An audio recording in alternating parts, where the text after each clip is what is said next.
call the meeting to order at 6:03 p.m. Are there any additions or changes to the agenda?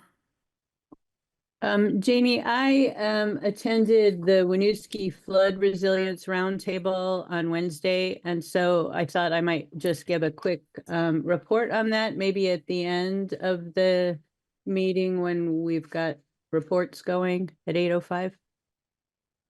Okay. Sounds good to me. Thank you. Did everyone get a chance to look at the meeting minutes from November 25th? Does anybody have any changes or comments on them? If not, does somebody want to move to approve them? So moved.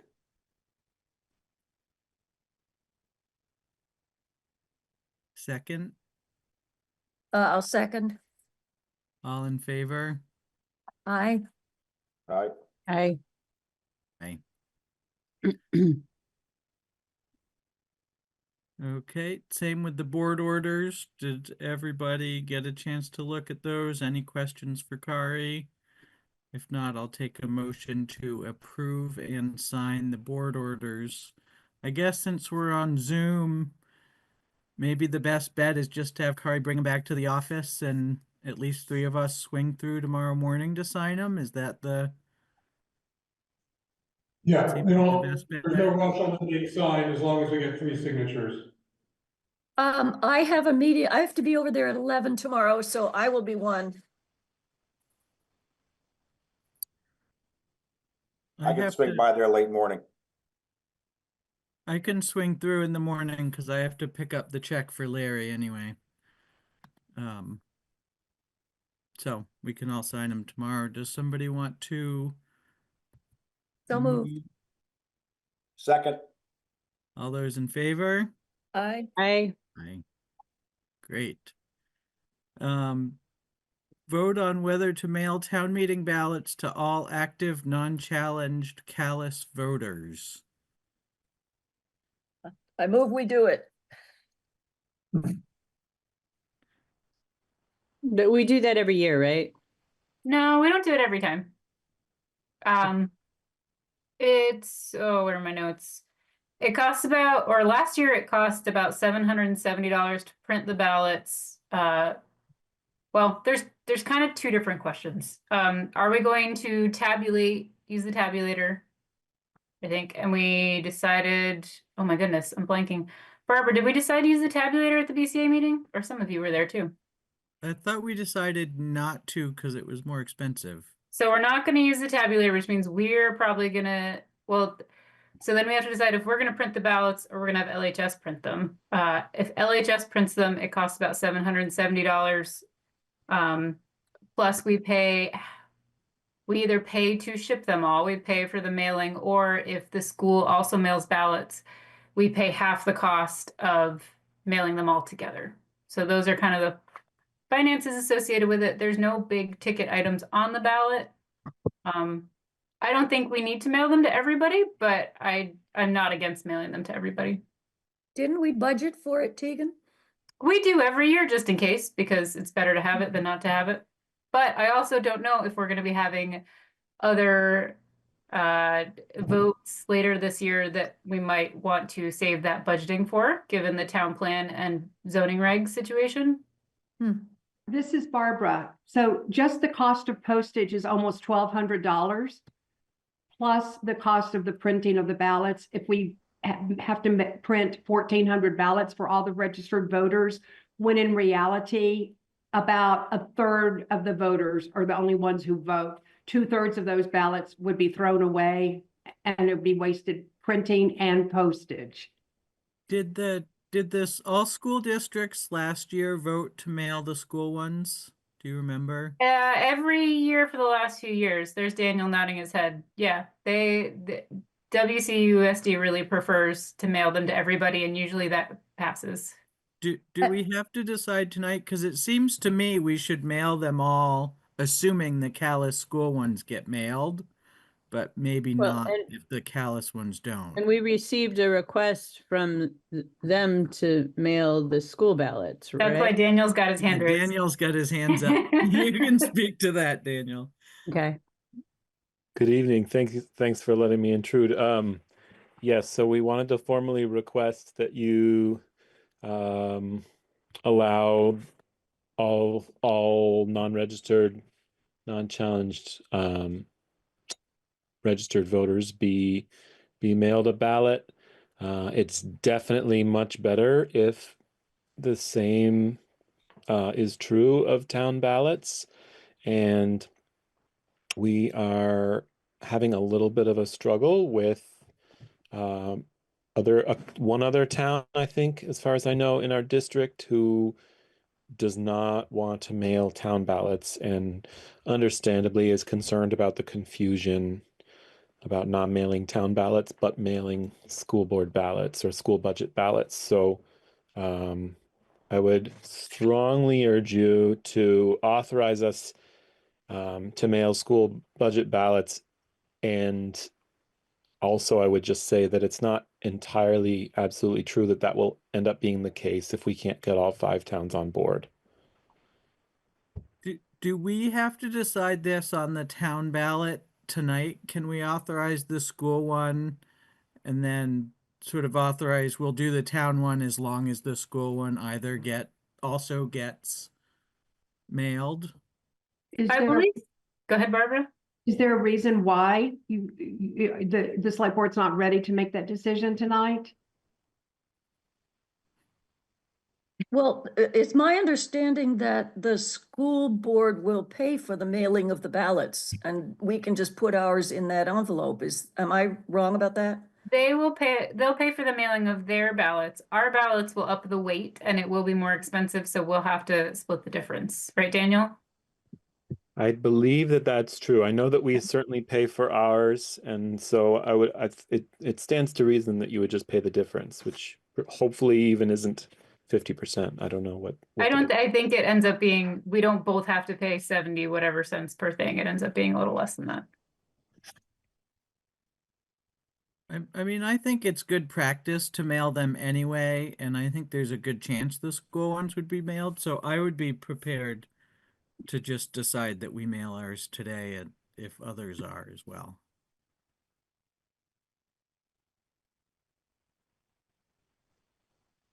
Mailing them brings in more votes, I assume. Probably. It's hard because with COVID, that changed some things. So we haven't really crunched the numbers to see the difference. The other factor is that the Career Center never mails ballots. They can't get all their 18 towns to agree to mail them. So people will have to request the Career Center ballots no matter what.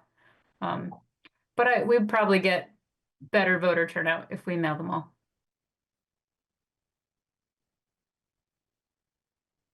Thank you. Would anybody like to make a motion to? I think I did already, but it wasn't Oh, seconded. yes. Does anybody like to second the motion? I will second Ann's motion. All in favor of mailing town Can I meeting interrupt? ballot? What, is this the motion about the town or the school? The The town. town. The Thank town you. meeting ballots to all active, non-challenged Calais voters. All those in favor? Aye. Aye. Aye. Hey, Jordan. Hi, Jordan. Sorry for the delay. Thanks, Jamie. You're all Took good. an hour, 8 you minutes like to it? get from there. It was, yeah.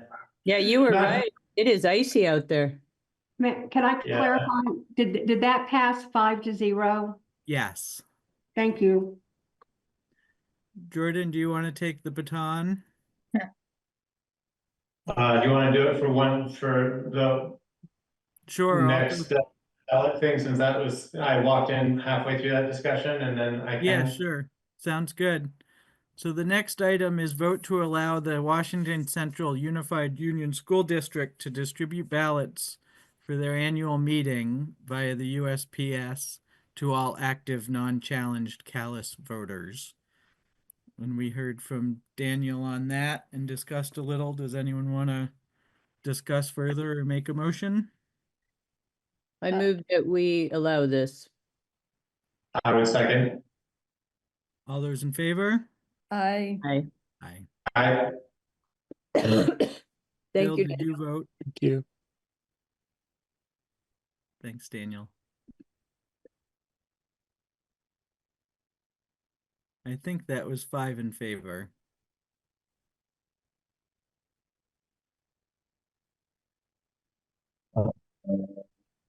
right, so, we can, and I just want to circle back to the additions or changes to the agenda if we can. Were there any additions? There's a one, Christie's gonna make a report about the flood The Flood resilience. Resilience Roundtable.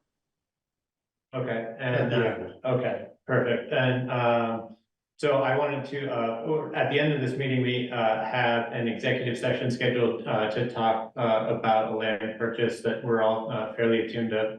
I propose that we maybe table that until the next meeting, just because I think it's gonna be, a little challenging to do that by Zoom and get good feedback, and also, I have a meeting scheduled later this week with a state agency that could kind of inform that opinion, and I want to include that. So if everybody is comfortable with that, I'd like to table that executive session and topic. Does that sound good? Works Yes. for me. Okay, thank you. Right, so appointment of Tegan as ethics liaison to the State Ethics Commission per Act 171, Section 24 VSA 1995-E. So a little background on this. We, as many of you may know, Act 171 is a new piece of state legislation related to ethics standards and practices for municipalities, state agencies, and those serving in those capacities, and elected officials. That's a very lay summarization of what Act 171 is. It's a fairly comprehensive 70, or I think it's a 54-page statute that's relatively new. Anyway, there is a requirement to have a town official appointed to that liaison position, who acts as at the moment as kind of the owner of ethics policies to a certain extent, and helping making sure that the town is staying in compliance with the new Act 171. Based on VLTC's recommendation, there seems to be kind of a hierarchy and preference in how that person is appointed, or who that individual is. It seems that they would prefer that to be like an employee of the town. We have very few, and plates are full. And I kind of thought it would be nice to propose that we had Tegan serve in that capacity, because that could present kind of some autonomy to the position, should there be concerns about ethics and ethical operation, as opposed to, you know, Kari as town administrator, or somebody else who is a direct report of the select board. You know, second to a town employee, there would be likely a member of the select board who would be appointed to that particular position. Anyway, long story short, Tegan has the time, has been doing a lot of work with town policy, is not directly accountable to the select board, and we need to appoint somebody before the end of this year. So Tegan agreed to taking up that responsibility and revisiting it in the event the role grows to the point where it's untenable or inappropriate. So does anybody have any questions? I just wanted to jump in, Jordan, and say part of it is the ethics liaison has to take a training and has to make sure that anyone who sort of qualifies for a training takes it and just keeps a record of who is taking these ethics trainings that are apparently coming our way.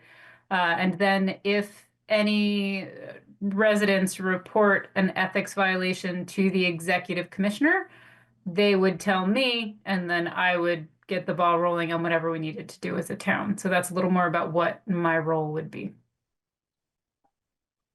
And I believe, thanks, Tegan, I believe that Act 171 also obligates the chair of the select board to attend training, an ethics training. And last this came up, we thought that it not only would be appropriate and required, but like the chair of the select board, as well as Kari, likely would take that training as well, and Tegan. So that gives us some pretty good coverage, and making sure that we are up to date on all of our practices and policies.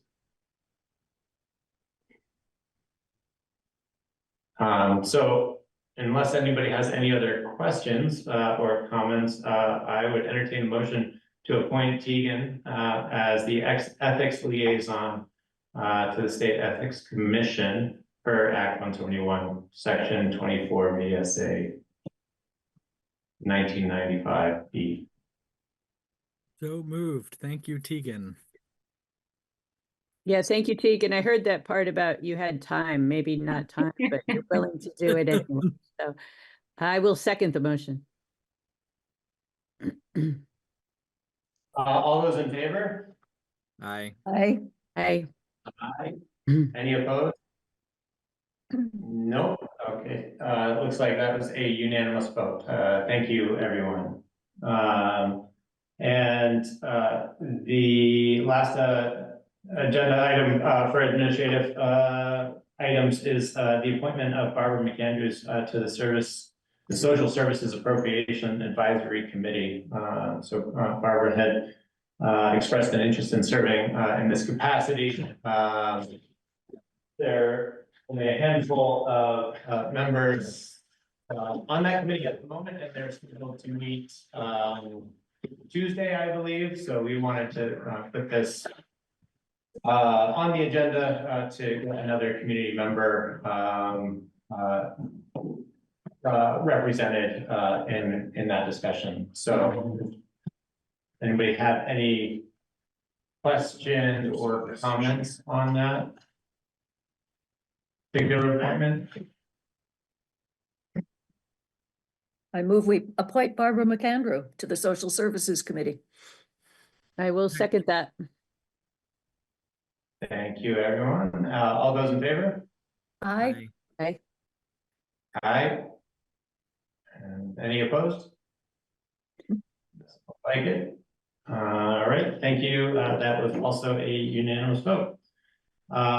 So moving on to a public comment. We have 15 minutes for public comment, and I see that Dot is looking to speak. So Dot, I'd like to give you the opportunity to do that. Is there anybody else in the public who would like to speak to anything that is not currently on the agenda? Don't know that there's anybody else except for iPhone. I'm not sure who that is. iPhone is Rose. Oh, okay, that was Rose. Well, that is the 15 minutes are yours, but if you could keep comments succinct, we'll try to get those registered. Yeah, I don't need that time, but thank you. I'm Dot Helling. I'm from Adamant. I'm here to talk about the rules of procedure for the select board and the conflict of interest policy that the town has. I believe both need to be reviewed, amended, updated. I don't know if you have anything in the works to do that. I know you had talked about a change in the time for your meeting, but in my view, there are some substantive things that might want to be reviewed and updated with a focus on clarity and inclusiveness. And so my question is, are you going to put that on your agenda? That's a fair question. The purpose of changing the timing was mostly just an administrative kind of scheduling thing. So we weren't really looking at taking up more comprehensive changes to the rules and procedures. In large part, the reason that we haven't been doing that is because we've been waiting for further guidance on the Act 171 and what would be our obligations and appropriate. And that is still kind of trickling out. So, yeah. Well, I can point to two matters in the rules of procedure for the select board. There is no section that addresses executive session, which given what happened this spring, I think is pretty important. And the conflict of interest policy is not incorporated into your rules, nor does it talk really clearly about perceived versus actual conflict. Because conflict of interest, as you probably all know, is not just pecuniary. It goes way beyond that. So I think both the rules and that policy really need to be reviewed. And you should appoint a committee to do that.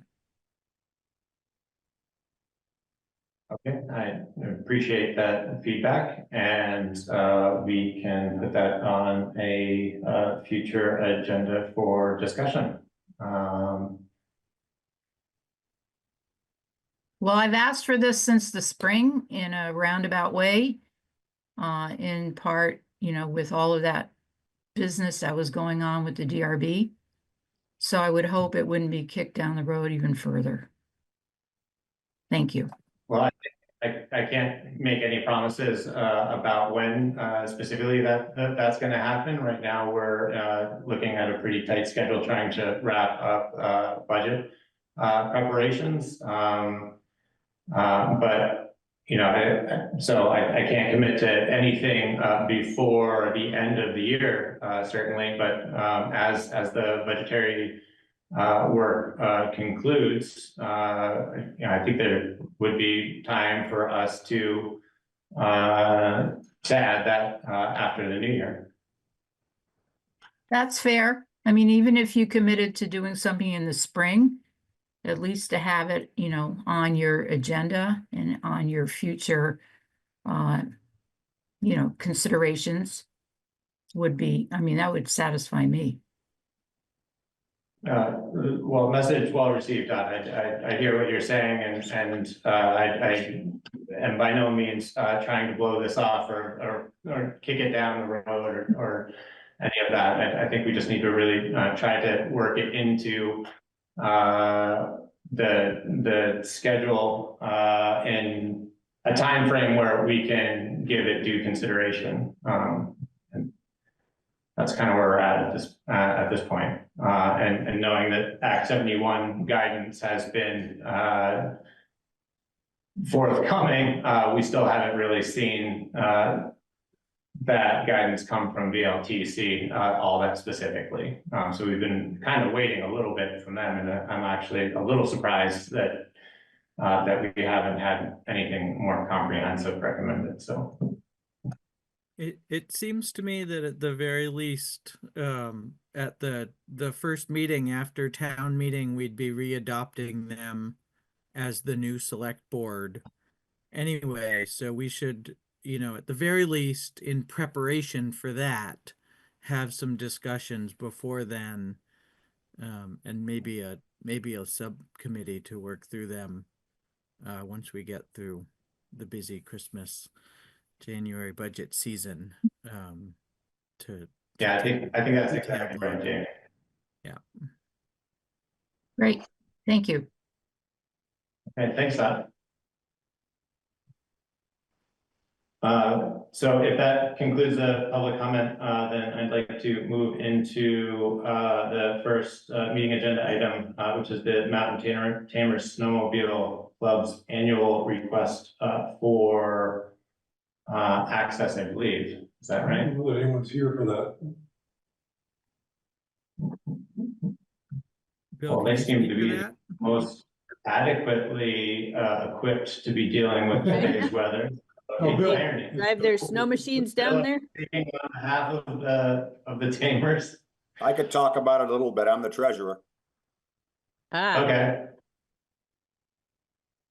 This happens every year. We ask the town for certain pieces of road to be used for trail or for access. And it's been happening for quite a while now. Yeah, it's only during the winter months, and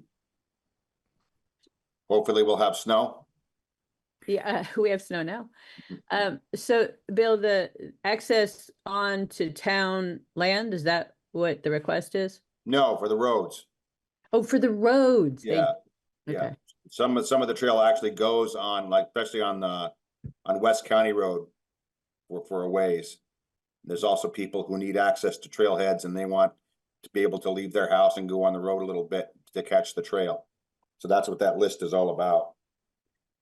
And I think I read this year's list is the same as last year's list that we approved. Is that right? That's my understanding. I'm sorry, I missed the list. This is Barbara. Yes, I can tell you that when Mr. Gray dropped the request off last week, he specifically said it's the very same request as last year. And I spoke with him this afternoon to let him know he should zoom in, and he said he would be here. So, but it is the very same request. He So called me earlier this evening. I have a question. Last year, I recall we allowed, was it on Moscow Woods or Kent Hill Road, access to the Maple Corner store? And we were going to revisit to make sure that was working out. I think it's still on the request. We never got around to making signs, and so I don't think it was really utilized last year. I don't believe it ever happened. Yeah. We'd like for it to remain there in hopes that it bubbles to the surface and we make it happen. yeah, my recollection of that last year was that there was a change in access that was fairly recent, so it required the approval of using the road for a longer stretch that went from the vast trail access where it crosses Kent Hill Road to Maple Corner, because there's no longer a way to do that through some of the private parcels that are in that particular neighborhood. And there's a kind of a lengthy discussion about it, a dialogue around revisiting this here if it were an issue. It doesn't appear that has come up as an issue. So I propose that we keep that access the same as it was this year and currently proposed. That was a relatively new thing last year. So Jordan, do you need a motion then? I do need a motion. What I'll should make it a motion. It would be a motion to approving granting access for let's see how we want to phrase this. Mr. Use of town roads. Yeah. Plowed As- highway used by snowmobiles is the request. Yes. To approve the use of the plowed town highway roads for access by snowmobile from the 2024 to 2025 season as proposed by the Mountain Tamer Snowmobile Club. I'll second Bill's motion. Great. All those in favor? Aye. Aye. Aye. Any opposed? And it doesn't sound like it. That was a unanimous vote again. Thank you, everyone. So, next agenda item is, East Montpelier Fire Department. And we're back on schedule. Mhm.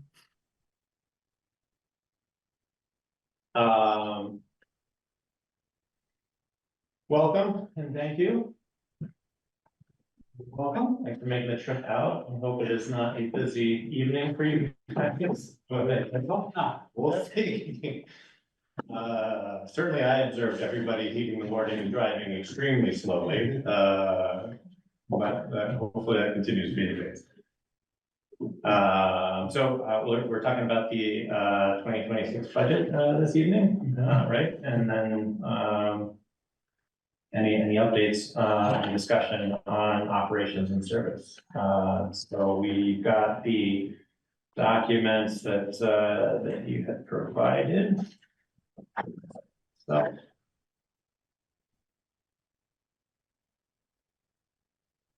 And what makes the most sense for reviewing these? Do you want to kind of give a summary of the I can proposed? kind of give you a summary, basically. So this year, what we did, we've been going back and forth a couple times about splits with fire department and ambulance budget, and finally we came together and felt that it was necessary because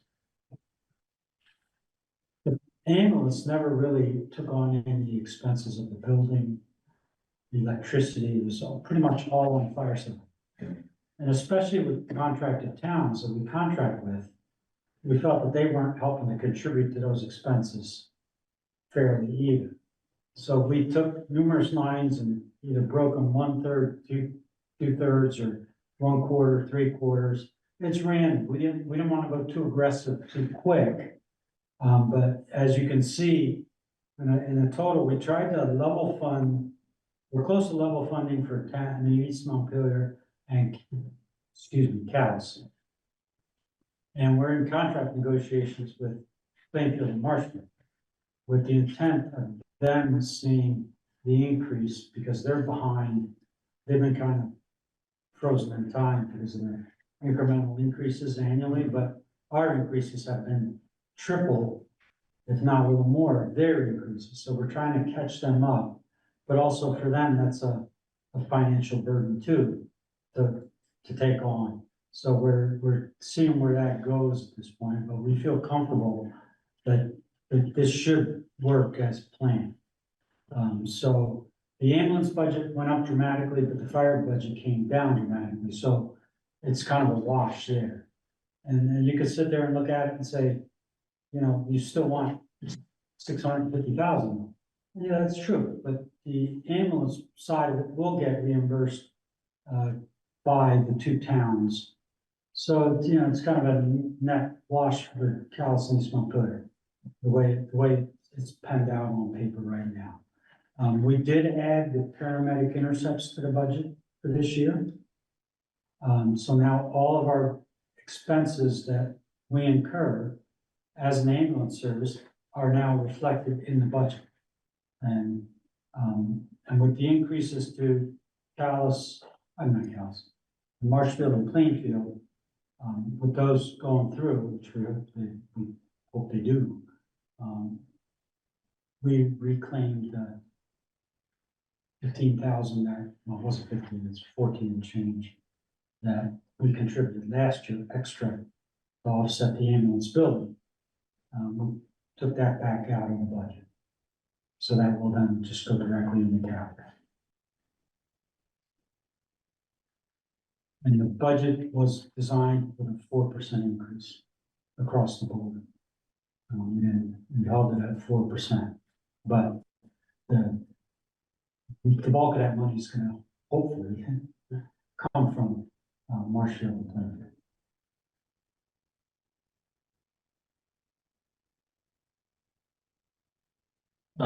Does anybody have questions reviewing the budgets that have been proposed? We can get in the weeds in some of these, I guess, but I'd prefer to kind of keep the conversation a little more top level since we have a joint meeting that's gonna be coming up as.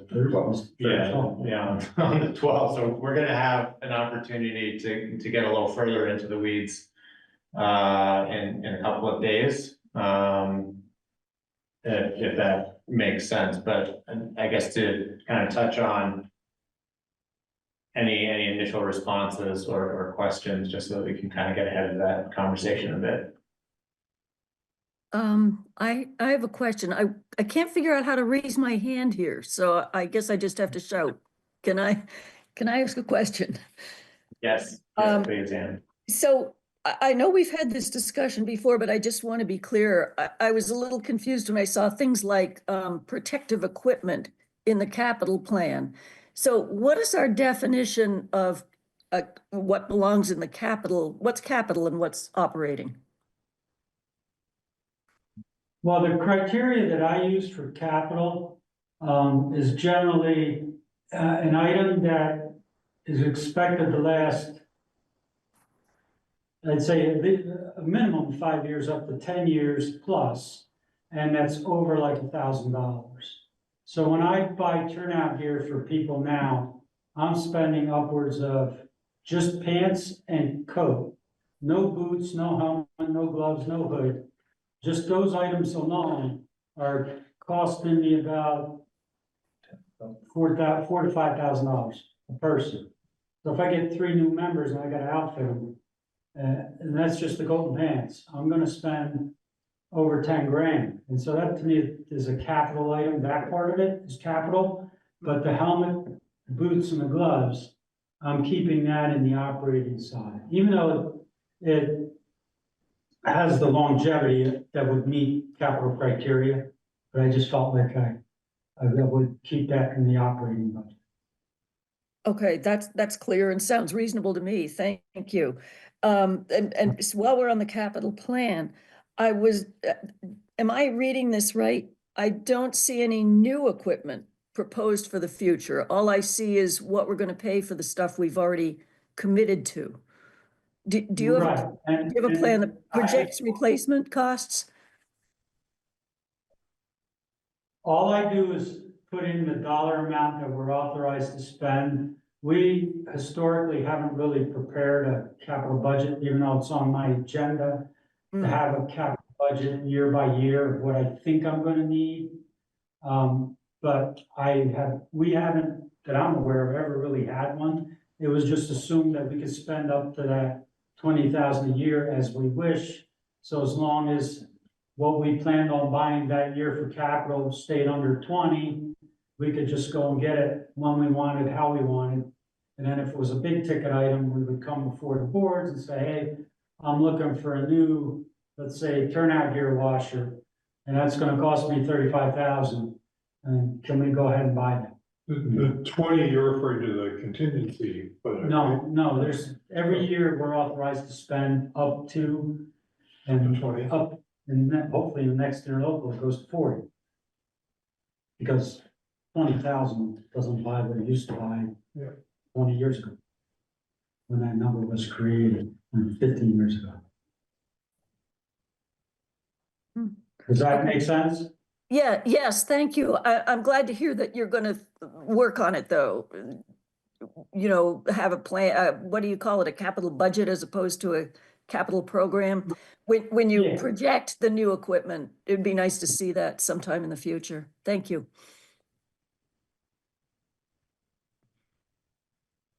Yeah, so from my perspective, on the budget side, this is great. I mean, I was just really pretty pleased that you could it's essentially level service. I think when you combine both budgets and compare it year to year, they're within like $50 of each other. I was really surprised. And so our contribution is level, and that's with you incorporating in the paramedic intercepts, as you mentioned. So the fact that we're doing that and not seeing an increase is good news. But truthfully, the wild card is selling Marshfield and Plainfield. Yeah, well, it sounds like you're gonna take on that risk, I guess, is what it is. So I had that same question about the capital budget, because I don't, you have a few items that you say need to be replaced, but there's no money in here. Right. So, and the reason I think that's important is because the planning amount that you have is 159,000 each year. That's what you're saying you need each year to replace everything. Right, And then you have estimated revenue from the ambulance receipts, right, of 150 a year. So one of my questions about that was, so last year, fiscal 24, I looked at your statements, and it was, you actually brought in 192,000 last year. So was that an unusual year, or is 150 more realistic? What's It's- going on there? it's something that goes up and down. Yeah. It's not, it's steadily going up. I mean, the last time we were, 2 or 3 years ago, we were averaging 110 a year. I mean, that's like an average. So now we bumped it up because we've seen our revenue going up. Okay, And so we bumped it up to 150. But I don't have the crystal ball to know what I'm gonna bring in next year. And okay, I'd rather be conservative, not try and develop a thought of, oh, we're getting 200 a year, so now I can go out and buy another fire truck tomorrow, because I know I got 2 years to pay it off. okay. Yeah. And then that, so that, and then this all sort of nets out to this bottom line where you're Right. projecting, what's the balance, what's your fund? And that's what, I just do what I'm obligated to pay for right now, in that left side, or right side. So we only have 2 loans going, and the 40 grand, if that gets approved in the interlocal, that's the only thing that I'm obligated to pay for in my capital plan right now. Yeah, And then what we do is, let's say we want to buy a new pickup truck, because we need another pickup truck. We go out and we get the prices, we figure out what can my capital plan absorb of that truck purchase. And then we can sit there and say, all right, well, we can pay for it cash. And then that'll become a deduction for that year right off the top. Or if we feel like, nah, if we pay cash for that truck, that brings my capital balance this year down to under 100. We don't want to go much below 100 to have that reserve for emergency. Then we'll say, okay, we'll pay 30 grand down and take a loan for the balance. yeah, And then that loan amount will be plugged in there as an ongoing expense and deduct off for the next 5-7 Right. years. right, and I am in total agreement with you making that decision based on what the situation is, but as far as this document being good for planning, I think it would be good to see, if you know you're gonna have a truck in the upcoming years, what's the total value of that, and then we can see how it relates to what you're bringing in each year, and then what. Problem is, if I were to put a truck in by its total value Yeah, or anything, I would zero out my capital fund in a couple of years.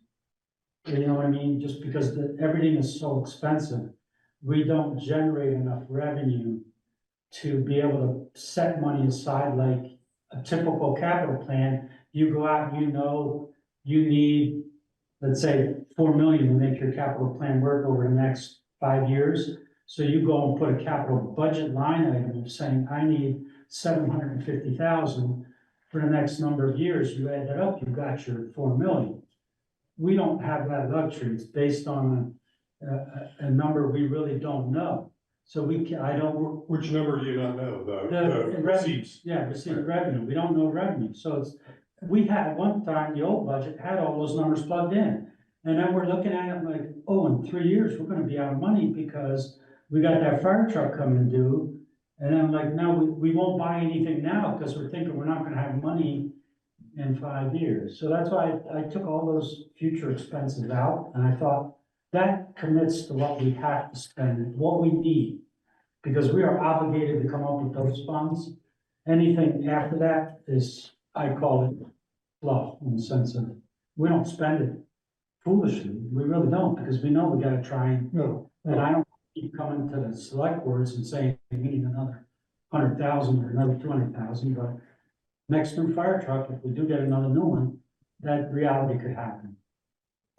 And we just did get a little bit of a jam with our rescue, ambulance 4 breaking down so much and going to the bad side enough where we found a good brand new ambulance that fell in place, that we didn't have to wait a long time for at a good price. And we purchased it, and we got the okay from you guys. So our capital plan is making ambulance payments right now for that one. So our two loans is our new fire truck and our new ambulance coming. So And we're doing well. as of, I think it was last year, I did not do it this year, but all the prices on the left side are fairly accurate from what I could get for estimates. So, so if you take that 400,000 or whatever for the one truck and see when, I can plug them in. If you'd rather see it that way, I can. Right? I would encourage you to do it because that's how all this ties together. And if it changes from year to year, that's fine. That's part of the planning process, I think. The last thing I wanted to point out is if you look at this bottom line, which is the reserve, the total amount. So it says for 25 that you have 153,000, but when I look at the audit, you actually have 248,000. So I went based off of my financials, the sheets I get every month, the July or June 30th, the amount that the bank was in the bank account was that amount. That's Maybe I'm misreading the statement. I don't know where.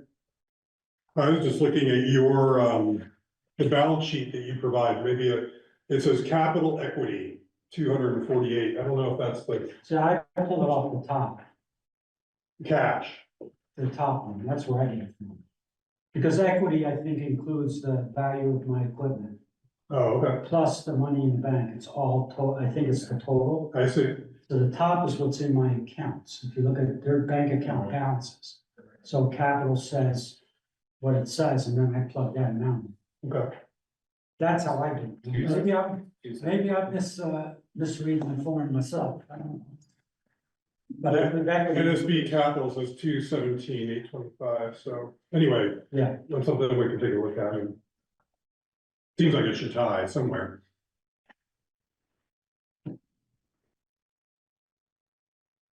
So I've got one other question that maybe we don't need to get into too much, but I think this is a good tool. It sounds like there still is some room for discussion on how we come to these totals or account for new purchases and break out the payments, and knowing that there's always going to be some variability in there and unpredictability on pricing and things, but I don't think anybody is representing a need to have like $500,000 on this particular year. It's going to be whatever the cost of that piece of equipment is broken up over, whatever we can make as a good estimate as like annual costs for servicing a loan over a particular period of time.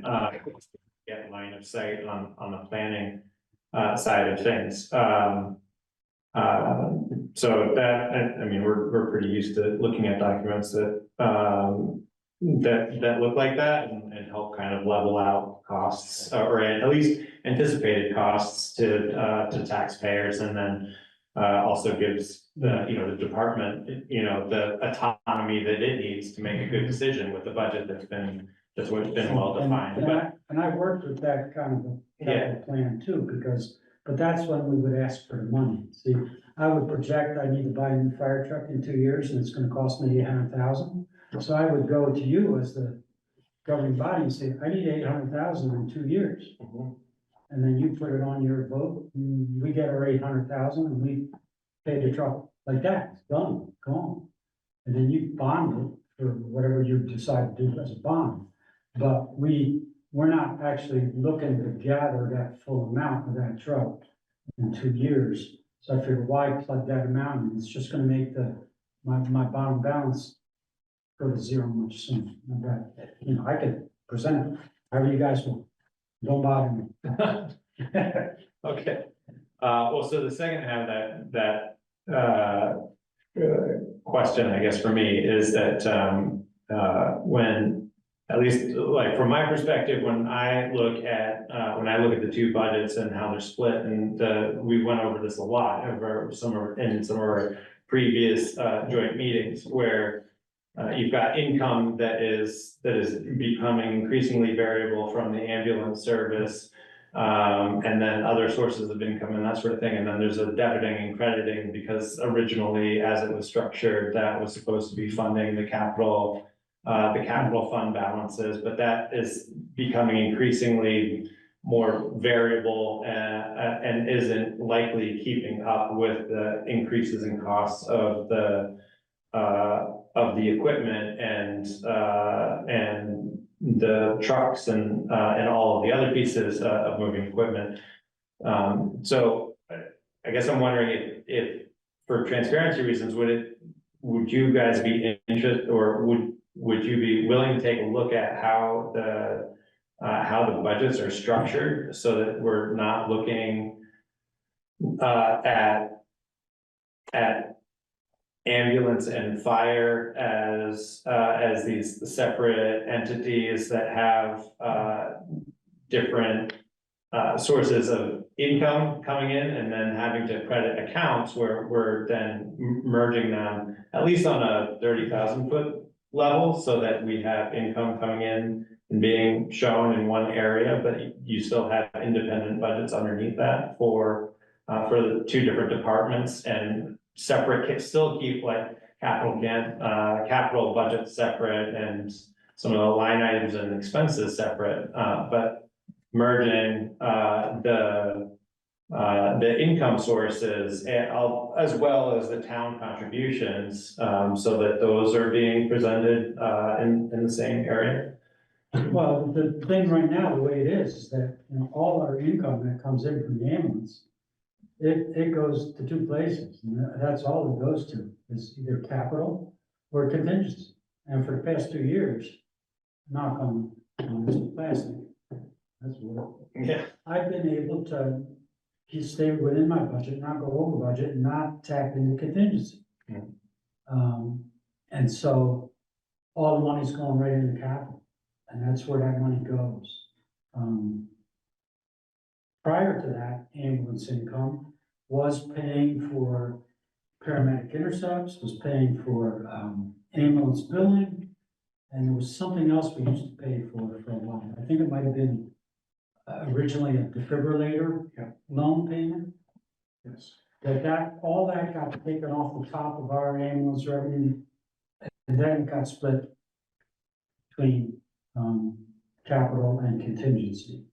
And my feeling is none of that stuff should be paid for ahead of time on paper. Now, if you guys want to make the argument to take a certain amount of capital of our money that we earn from ambulance billing and put it towards the operational budget, I'm not happy about it. When we did it last year, it started at 15, it went down to 0 because they thought it wasn't right that money should go towards capital, because, you know, it's just buying the equipment we need. And then it went back up to 15, and then last year it shot up to 30.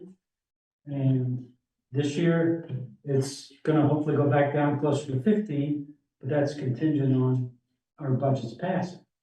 And if not, we might end up wiping out our contingency fund to help cover shortages if we can't negotiate the contracts we want, and the budgets fail somewhere. You know, we don't know what's gonna happen. What's your timeline for those contract negotiations? The agreements traditionally said, I think, 90 days before the end of the year. The fiscal year. Yeah. Which, when I think about it now, I'd like to make that a little shorter, but, or longer, in the sense that 90 days cuts it too tight. Right, and puts it right in the middle of Yeah. budgeting and everything else, right? But I'm willing to look at what you're thinking, or just run through a draft scenario of what you're thinking. Explain it to me. You know, Well, we talked about once going to one single budget, but then the problem is because we contract the ambulance separately with other towns, how do you then make that budget clear to them when all of a sudden they look at the fuel bill for a vehicle at, you know, 100,000, when 30 of it's fire trucks and the other 70 is ambulance. These are just random numbers, and, you know. And so this way, we tried to kind of keep them separate. Yeah, I just, and again, I don't have nearly the context of, other people in the Yeah. community and, but Income, there are income streams there are. It's ambulance revenue is, other than what the towns give us on the operating budget. The only other revenue stream is what the ambulance bills brings in through billable services. And even that's not technically 100%. I think we average about 75 to 80% of what we bill out, we get back. We used to show that in our numbers, and then somebody complained, but you really should show the real numbers. Like, yeah, but the real numbers, we don't get half of the real numbers. It's a big number though. It's about equal, it was equal to, what Calais contributed. You know, it was if it was 192, that's like, well, that's what we're putting in. right. Well, thanks. I appreciate the willingness just to take a look at it, and I think it's mostly just an exercise in working together and playing around with a couple of different things. And again, it's not a criticism. I've just now noticed that these end up being annual points of confusion, and from my perspective, when I see annual points of confusion, that is an indication of not necessarily something wrong, but something that could be made clearer or fixed. And Sometimes making it clear on one side makes it more. Makes it easier. So having the spreadsheets to kind of work with, if we. And the other part of it too, we are a cash basis, so we're not accrual. And sometimes when, I think your budgets are on accrual, if I remember right. No, we're down. Your cash, Jim? Yeah. Oh, okay, so, because for me, that was a confusing aspect of learning the money, because, oh, wait a minute, we got a bill today, but it went out last year, and the money's getting credited for this year, and I'm in the red last year. Yeah. That doesn't make sense. Right. But that's what correct cash basis means, and so. Understood. Well, so does anybody else have any other questions for, again, we're gonna be meeting in a couple of days anyway, jointly, and we can get into any other questions deeper if we need to. Kari, do you have any other things that we need? Okay. We'll return to this on Thursday, right? Yeah, return to it. Thanks for getting everything over to us. We'll get the numbers plugged into our budget and have a chat on Thursday. Thanks, Jens. Appreciate it. Thank you. Have a safe evening. One question, Yeah. does our budget go into your general? Or does the town? It's separate appropriation that's voted on, It's a ballot. It's 3 years ago, we did the switch. Okay. Yeah. Okay, yeah, because East Montpelier has it in their general. You guys have it, okay, separate. because that leaves us in a hanging point when people approve the town budget, they don't approve the ambulance, We know. Yeah. Okay. So far, it hasn't been an issue. It's an item that was inherited by this current admin. We continue to have dialogue about approaching it differently, but it's hard to break the change. But yeah, at the moment, it's listed as separate. Yeah, good, thank you. Thank you. See you later, Cerrutis and the rest of the boards.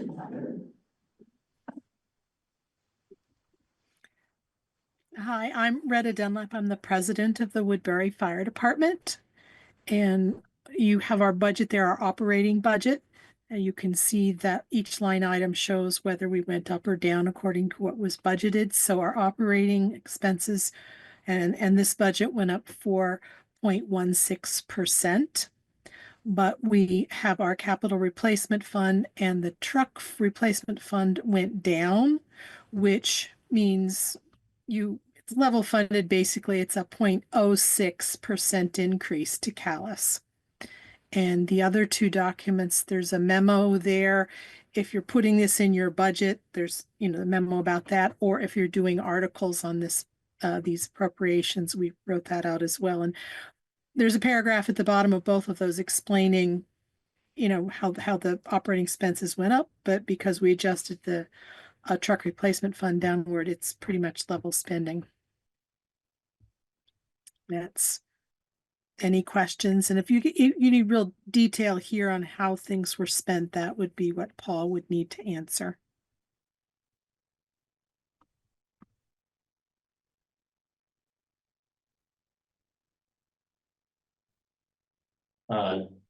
Is there anybody on the select board attending remotely that has specific questions about what's being proposed?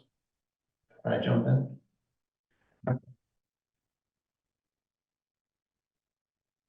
No? Well, thank you. I mean, I think that is that's pretty commendable to see that degree of level funding, especially considering the ambitious plans that the department has for the immediate future, and appreciate that effort to keep that consistent. That's going to be, I'm sure, well received, and also appreciate putting in the time to kind of prepare those articles for us so that we can get those worked into our documents for town meeting day. So all of that makes our job, I think, a lot easier. You're welcome. May I ask a quick question? How's the new building coming? It's coming along pretty good. We should be able to move in very soon. We were told by the end of the year, and it looks pretty close. I mean, Paul might want to pop in and give you more detail since he's really keeping an eye on that. Is he still here? Yeah, I'm still here. Yeah, so we're hoping Good. by January, but anyone who's been involved with construction knows keeping contractors there because there's such a push at the end of the year to get everybody wants their project done. So today the electricians were there putting the generator in, but floor people were there doing floors. So I don't think we'll see electricians for the week. So it might stretch into January sometime, but at this point, I'm happy it's happening. Congratulations. Well, thank you. At least the driveway was paved. Did get the driveway paved on the very last day they could possibly do it.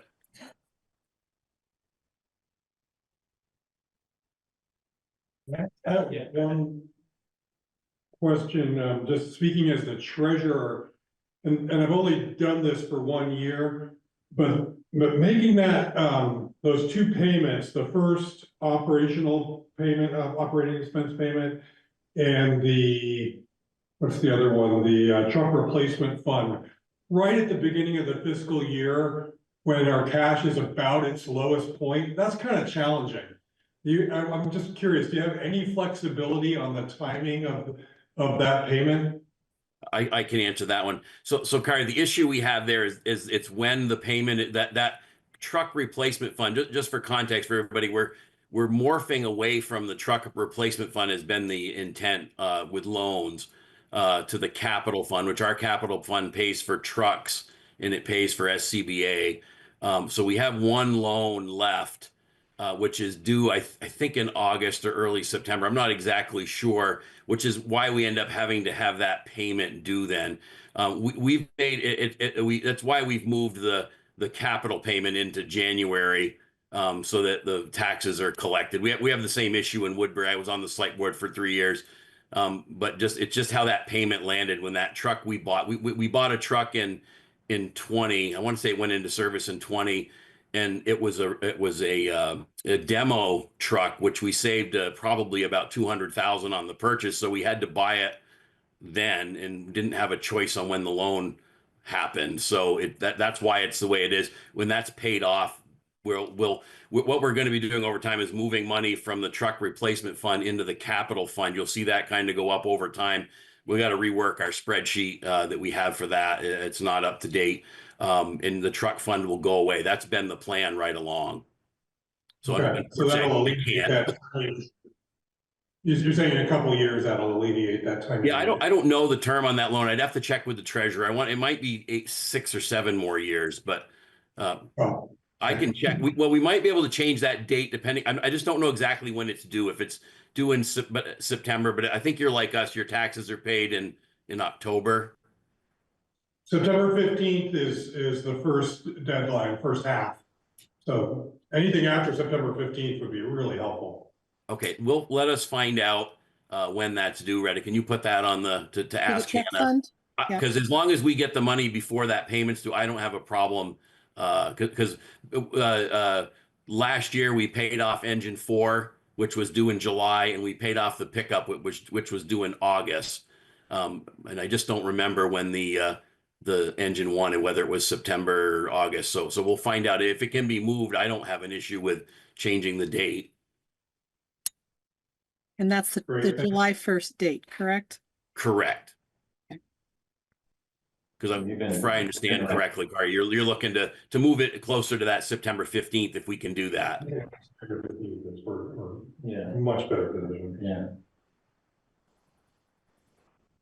We're trying at any loans that because again, the capital fund is intended to pay for a portion, not all the trucks. So we have to take out any more loans. We're being conscientious of trying to move that away from those September, October dates, because we have the same problem in Woodbury.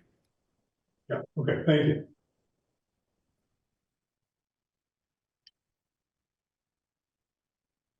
I don't have any additional, but it seems all very straightforward, and I appreciate you guys taking a look at that and maybe massaging that a little bit in the next in the next month or so, maybe just so that we can account for that kind of flexibility, I guess, in the language, right? We wouldn't necessarily. Yeah, if they can't, Yeah, we'll if you figure can, it out. obviously, that's the limitation, but seems like even if, I don't know, if we could break it into installments or something, it would just be, we're anticipating a pretty challenging fiscal 2026 on the town's end. So anything to make that a little easier could be pretty beneficial to us.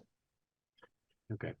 Because again, we have a one time a year payment, $30-some thousand on that truck due on a particular date, and I just don't remember what the date is. Okay. Well, thank you. Thank you. I don't think we have any other questions. Thanks for getting the material in for us to discuss. And Kari will follow up with you if any other questions come up. Okay, and you're going to put those, the articles are what we're dealing with. They'll be on the floor for town meeting, correct? That's right, yeah. Excellent, thank you. Does anybody else have any other questions? I don't think so. Great. Well, thanks again, and we're gonna move on to the next agenda item. Thank the board for their time. Thank you. We appreciate it. Have a safe night. You as well. Next agenda item is the town plan. So we're going to discuss with the planning commission the timeline for updating the town plan and our options. Jared has just jumped on, so I will turn it over to Jared. You're on mute. Yep. Thanks, Jordan. So I took to Planning Commission this past week a couple of two options on the possible ways forward to be as expeditious and yet as thorough with this as possible. And I don't know if you have seen it, but I sent Kari a document that kind of lays out what we're looking at in terms of the timeline. Kari's gonna thank you, Kari. So here's what it looks like. I will tell you that the commission wants to move forward with doing the new plan fully with the exception of natural resources. They feel like a lot of work has been done and that work will be ready and that going forward with that will actually be less work than trying to comb through the 2016 one and make sure that anything statutory is included. And so they felt like this was actually the easier path forward.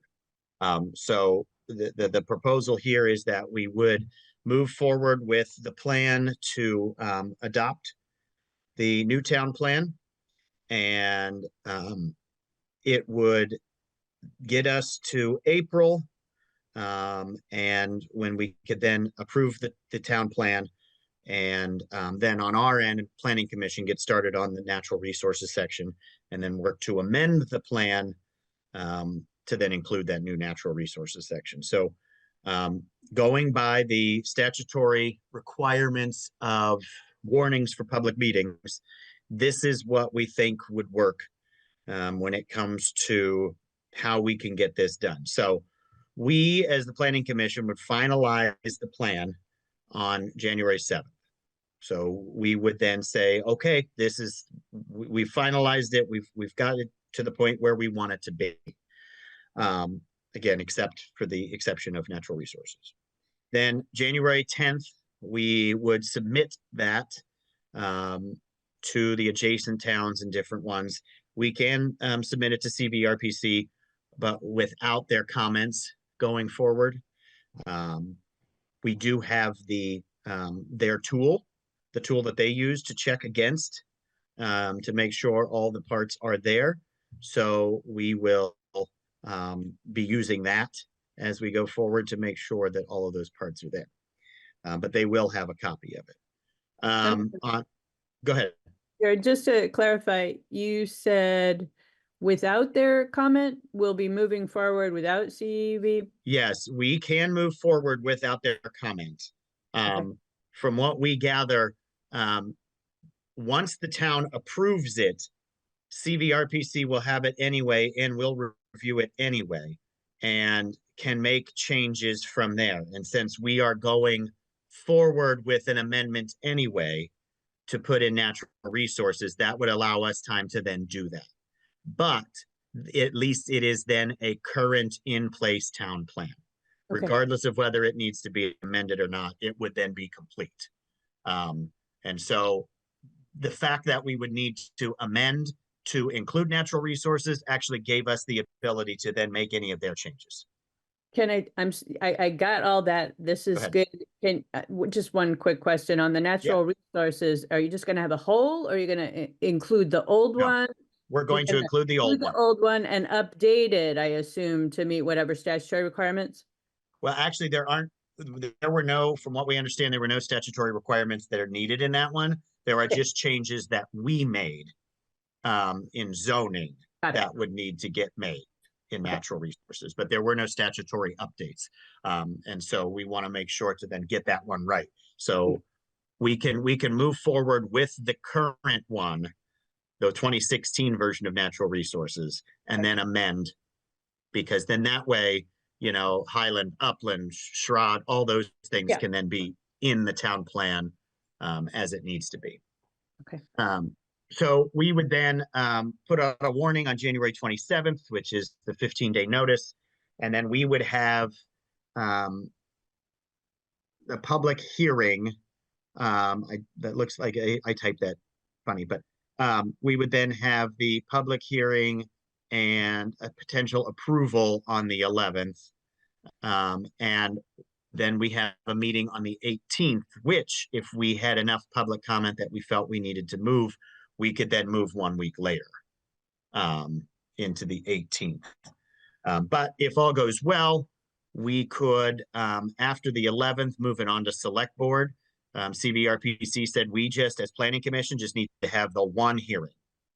That was their word to me, that Planning Commission just needed to have the one. And we would then send it on hopefully after the 11th, if not after the 18th, onto the select board. Now you'll see in here what I've done is because there was some concern last time, last select board when I was there, about making sure that there were public hearings for the zoning regulations. And so what I tried to build into here, things can change. You guys can give me some feedback if you want, but was to have that's a regularly scheduled planning commission meeting on the 18th. What we would do is make it a meeting about zoning regulations, in case there were any comments, and just to leave that up to the public. That seemed to be a concern last time at Select Board, so we wanted to make sure that that existed. We can, because we put 2 meetings on here for zoning. That's on the 18th and on March 4th. Again, that gives us time if we needed to make any changes to the draft before it goes to you guys. So we could do the 18th, have a zoning regulations meeting. If to get this in the timeline, the Select Board would have to put out a warning on February 28th because there's a requirement of 30 days notice before a public hearing. So you would have to do your warning on February 28th. That would push us to March 31st. These are all meetings already on the schedule. And so in between February 28th and March 31st, you could have zoning. We could have a zoning regulations meeting, hearing. You could have a zoning regulations hearing. Those are just, for what it's worth, those are suggestions on my part. Again, that we wanted to make sure that that was provided, some time to talk about zoning regulations. You would then have a Select Board hearing on the town plan on the 31st. And then that would lead us to the 14th, where there could be the potential for the approval of the town plan. And then the 21st, 1 week later, you could then approve the zoning regulations. This is all stuff we took from the document from CVRPC that said about the meetings that we needed to have and the time that it needed to be warned. And then I put on there the little paragraph at the bottom. I wanted to make sure that it was absolutely clear that we were going to continue to work on natural resources. I didn't want anyone to think that we would, try to just let that go or just let it go on accident. We want to make sure that that is what we're doing. So what we will do is once it is immediately gone from us, so whatever point that is, whether it's February 11th or February 18th, we will then immediately pick up, and that's what we will be working on, right? The natural resources section and having what would be the amendment to it once it's eventually done in April. And so this would be the way that we could get the town plan and the zoning regulations by the middle of April. It can work. It's a tight timeline. But I actually saw we've got a full draft now. All the pieces have been put together, and we're just starting to finalize that, polish it, and do things to it. But we now have a full-on draft of all the sections put together that can be shared around eventually. And so we think we can make this work. Again, tight timeline, but we need to get a town plan in place so that we can get the zoning regulations in place. And I think the thing we like about this is we know we're going to amend it. And so it does not have to be perfect right away, because we're going to be able to take CVRPC input, our own input, and amend later in the year. It'll be this same process, same timeline, but without the need of feeling like we have to get it done because of those zoning regulations. So Jared, the zoning regulations wouldn't take effect till the following town meeting? No, and this is more probably a question for Kari or Jordan, but we believe that the Select Board can then sort of just approve the zoning regulations, because it is a purview of the Select Board, whether it was a town meeting vote or Select Board. Yeah, that's correct. And my understanding as well. And so it's a little bit of a self-imposed practice to put the zoning regulations up for town approval during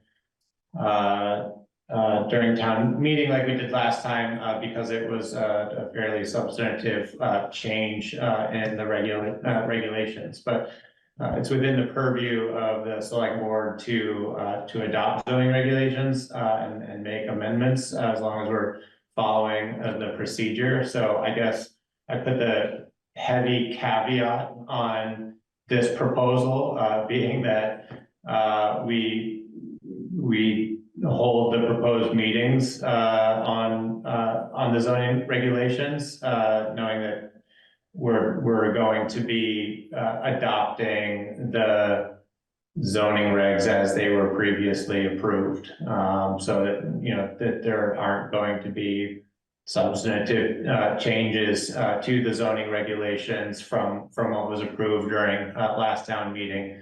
That this is largely a procedural exercise relative to our situation with the town plan expiring. And Yeah, and, oh, go ahead, Christy, sorry. just to confirm, the zoning ordinance as adopted without changes, as approved at the town meeting, we haven't made any changes since then, that's right? Okay, thank you. That's correct, yeah. Nothing's been discussed. Nothing's been discussed.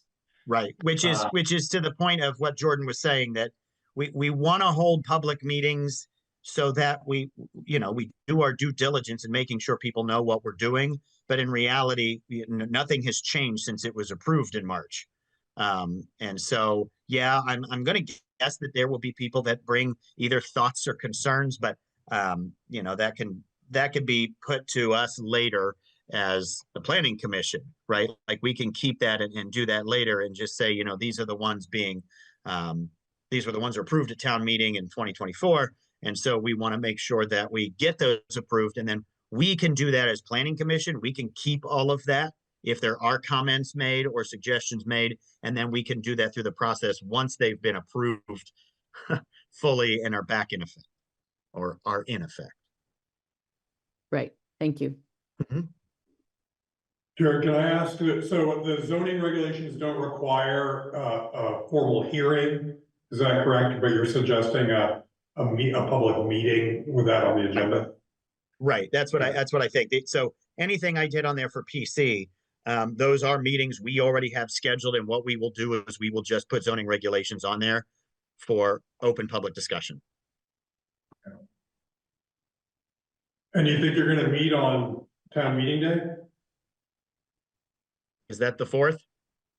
Yeah. Probably just not. pointing that out. Yeah, I just went straight off the we just went straight off the different days, and I just never looked at that. We would just probably just move that one up to whichever date then that is, the next one that we have before you have that. Okay. And yeah, again, I think we can get this done. It'll be tight, and I tried to keep it so that at first I was going to do like a meeting on a Tuesday and then a meeting on a Thursday, but at some point I thought there's only so much that we can do anyway because of that 30 days, the 15 days. So there was no point in trying to shove, 2 meetings in a week. Like it all fits still within that time frame. And so I think this can work. I've talked to CVRPC a couple of times now. I think they have given me this would work stamp of approval. And so I think we can get this done. I think it gets us to where we need to be, not necessarily where we want to be, but where we need to be.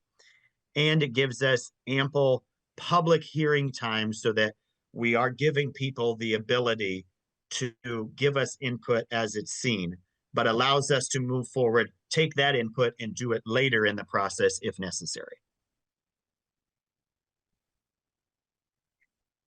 Well, thanks. I appreciate the input from the planning commission on this and all the effort and trying to lay this out. I think we, unless there are specific concerns or conflicts, I think this is what we need to do to try to get this moved forward as efficiently as possible, but also providing adequate time for public comment.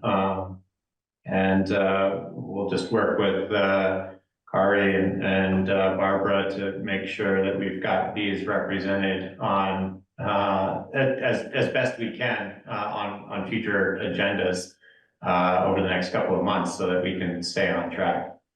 Yeah, and I would ask that Kari and Barbara both take a look at my dates, because like Kari just looked at, that's not stuff I was looking at, right? Like you would think town meeting would be like a glaring example of one of those that I just didn't catch. But to look at those dates too and just make sure everything works out. The only ones that are necessary in terms of where they are right now on that calendar is that January 27th and the February 28th. Those are the ones required because of the warning times. Other than that, we can move if we need to within some of those. But in order to get to that April 14th date, it's got to be the January 7th warning and the February 28th warning.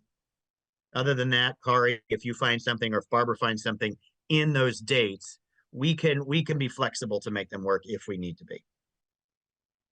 So one other thought that's kind of come up for me is, you know, we have our obligations for warnings,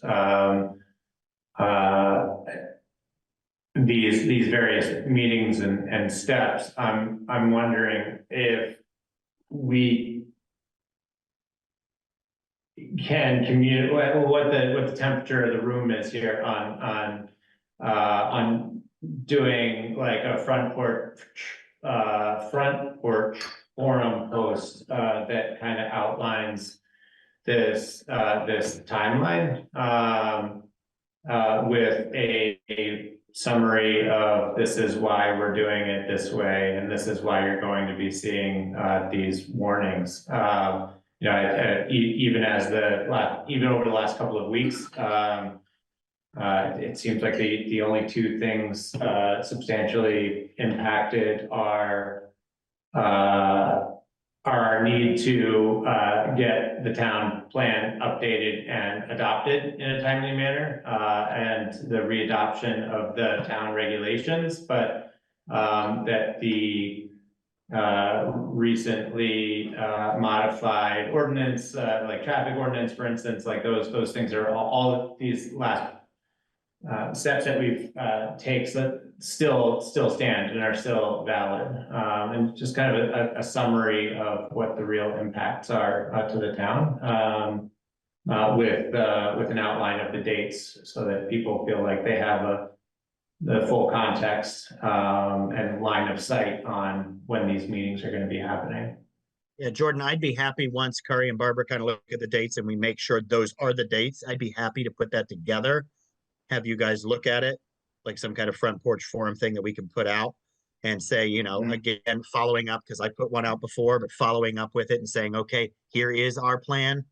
Here are our dates. Here's our goals for these. And we can go forward. And I'd be happy to share that with you as I construct it so you guys could see it before we would have put it out. Yeah, I think that would be great. And I think we likely want to do that too, I guess, as as the slide. So however that goes out, but yeah, if you could kind of start laying that out and work on refining it with Kari and Barbara, that would be good. And where it, yeah, and where it comes from, it doesn't need to come from us. It can come from, it doesn't matter, but I'll work on constructing that and we can decide that part later. That's not a concern. That sounds great. I appreciate it. Thank you. You're very welcome. We are going to move forward, and once we can get grants again, we will make sure that we work on grants for helping us to write a town plan. Excellent.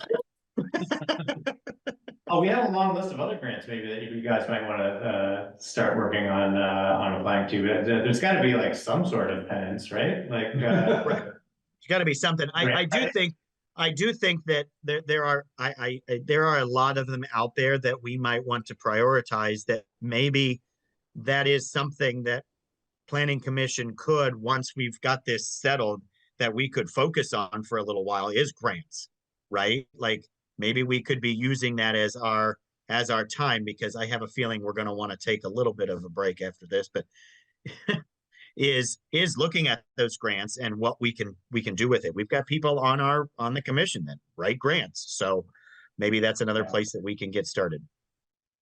I think that'd be great. Well, thanks, Karen. Does anybody else have any other comments or questions before we move on to the next?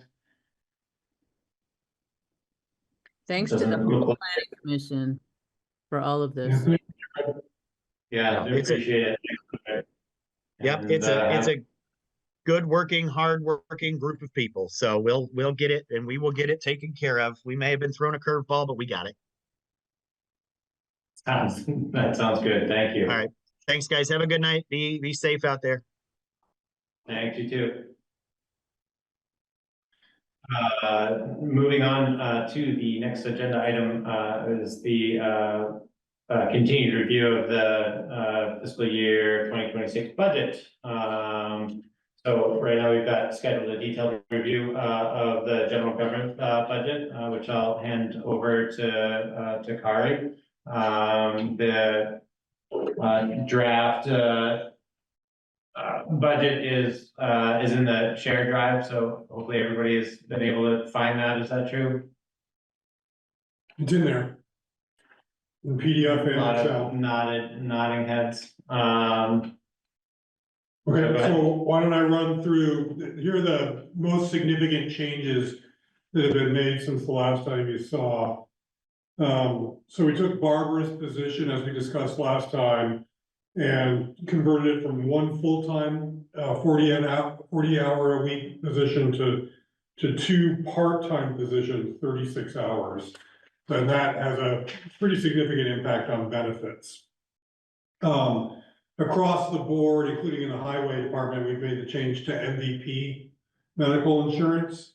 And as you requested, I made an estimate for what the increase in the second half of the fiscal year would be, because remember, medical insurance is on the calendar year. Yeah. I haven't made that same change for other types of insurance coverage, but this is a good place to start because the medical is the most significant insurance policy we have. I do now have the passive renewal rates. The unemployment insurance is what it's going to be. The other passive policies, the what's called liability and the workers' comp, those, if you total everything up, they're accurate, but I don't have the breakout by department. So I've just made estimates, and I'll get that cleaned up once I get their breakout. You might have seen that Nick Emlin is going to be stepping down as our emergency management director, and he recommends that we add a stipend.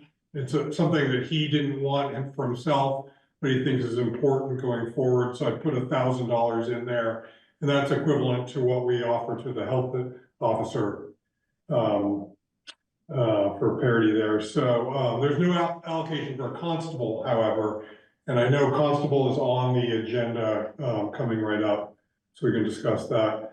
As a discussion point, I put $6,000 in for the sheriff's department. Unfortunately, that's only enough for a 3-hour shift every other week on average. So we need to discuss that one.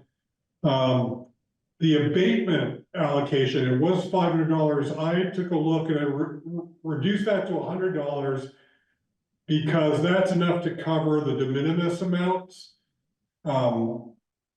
Which is fine, but if we wanted any more than that, it would probably need to be more than $500 because the typical abatement request is more than 500. It's usually or at least a couple $1,000s. I could look at the detail of that, but I guess I have to question whether we want to be budgeting for abatement or not, other than that de minimis amounts that occur every year. And then one of the biggest one was the last time you saw this budget, there was a full-time treasurer in the budget. I converted that to a half-time road commissioner. So it's out of this budget, it's been moved over. It's a smaller amount. You put all that together, and Tegan and I went through this line by line and made some other minor changes. But the good news is on the general government side, that we end up with a decrease, comparing the 26 budget to the 25 budget, it's decrease of 5.4%. However, when you put the two together, the highway and the general government, we're at a 7.1% increase. Okay, so that's where things stand at the moment. Next week, when we meet on the 18th, we're gonna look at everything in detail, I assume. 1 percentage point is equal to about $17,000. So keep that in mind. So I'll pause there, see what questions and comments folks have. And I'll pass it over to the Zoom attendees,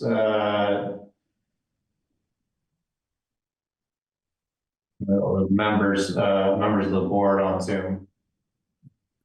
Kari, when you were talking to Passive about Curtis Pond ownership stuff and that whole issue, did you ask about insurance rates or how it might impact our insurance rates? Good question. It will be an additional amount. I haven't allocated anything for it because they didn't even want to provide a number. Right. Which I understand, but I seem to remember speaking with our local adjuster, and he thought it'd be in the neighborhood of 2,000 or less.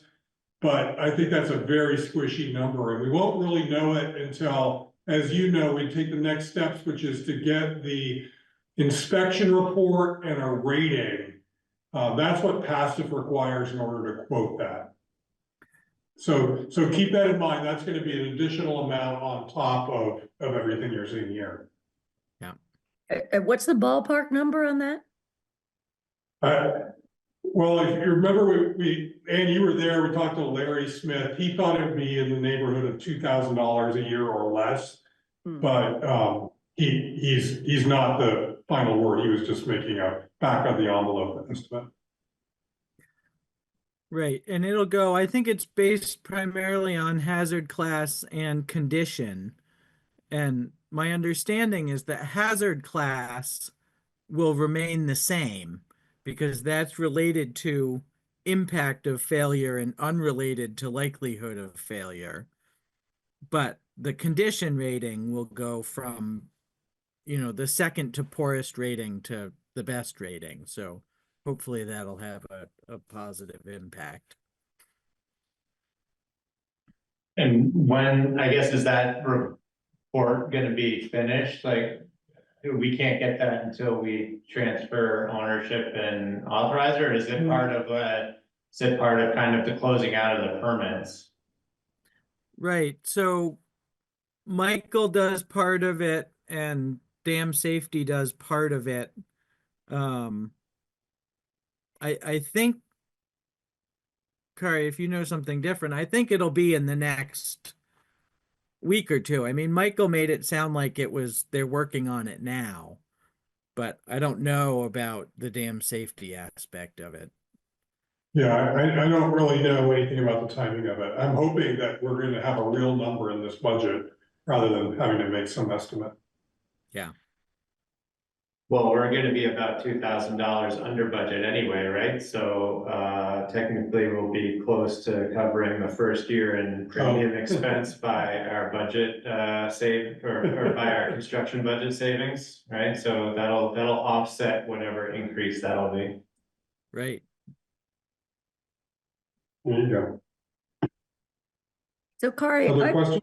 Yeah, I didn't go through to try to figure all this out, but did you fund every reserve fund at historic levels in this budget? Yes. Took it back to the pre last year level. Except for information technology, which we don't feel we need to be that high. The number that's in there is what Tegan estimates is what we need. Thanks. Curry, I'd like us to consider maybe upping the amount for the sheriff from 6 to 8.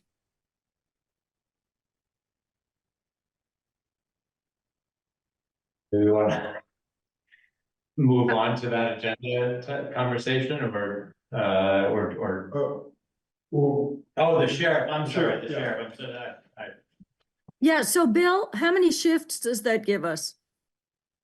I haven't done the math. I'm just thinking, at some point, we wanna be moving that number up. We wanna have coverage here. So I think we need to start doing it this year. I think I still have give me a second. I think I still have the sheriff's department's proposal in my paperwork here. And It's 260. It's 269 a shift. So I can do that math, but Bill, that would double what it is from what it currently is.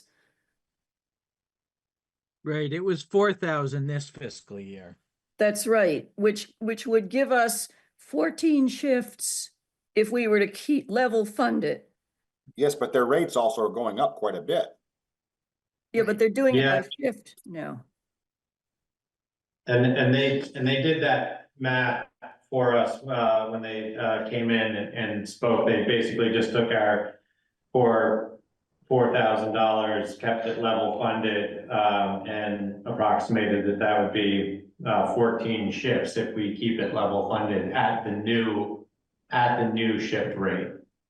So My Cory, calculation, additional 2,000 would get us about 8.5 more shifts on top of the 26 that's represented by the 6,000.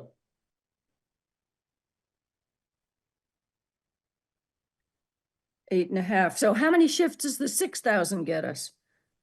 26. 26. 3-hour shifts. So that would be one shift every other week. Yeah. Exactly.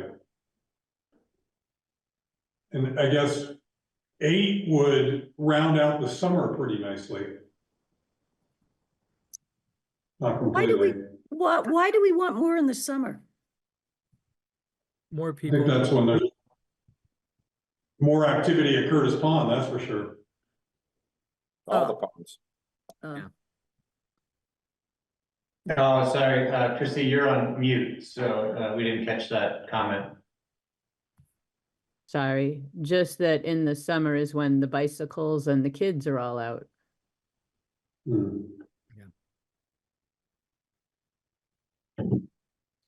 I support Bill's general thought that enforcement has been something that folks have really been observing, that it's insufficient and wanting to do something about. Yeah, I support the 8,000 as well, though I think it's not terribly transparent to me when those shifts are being, performed. So I think if we're going to do an increase, it would be nice to see if the sheriff's department would be willing to. So we're getting a report, we're just not sharing it with you. Staff okay. does get a report, so Yeah. we'll start So including. I think, yeah, if we could start including that as just kind of line of sight on that particular agenda or that particular budget item, since it is such a hot topic, throughout the fiscal year, I think that would be great. Sure. It is in the AP. When you get the giant AP packet, it's in there. Jordan, I want to follow up on what we talked about, potentially sharing the data that we have with the sheriffs about when drivers are driving on the roads that we've measured. That sounded like a good idea to me. Yeah, I don't know that we need to make any particular decision about it. It's fully anonymous information. We just need to, I guess, task somebody with doing that.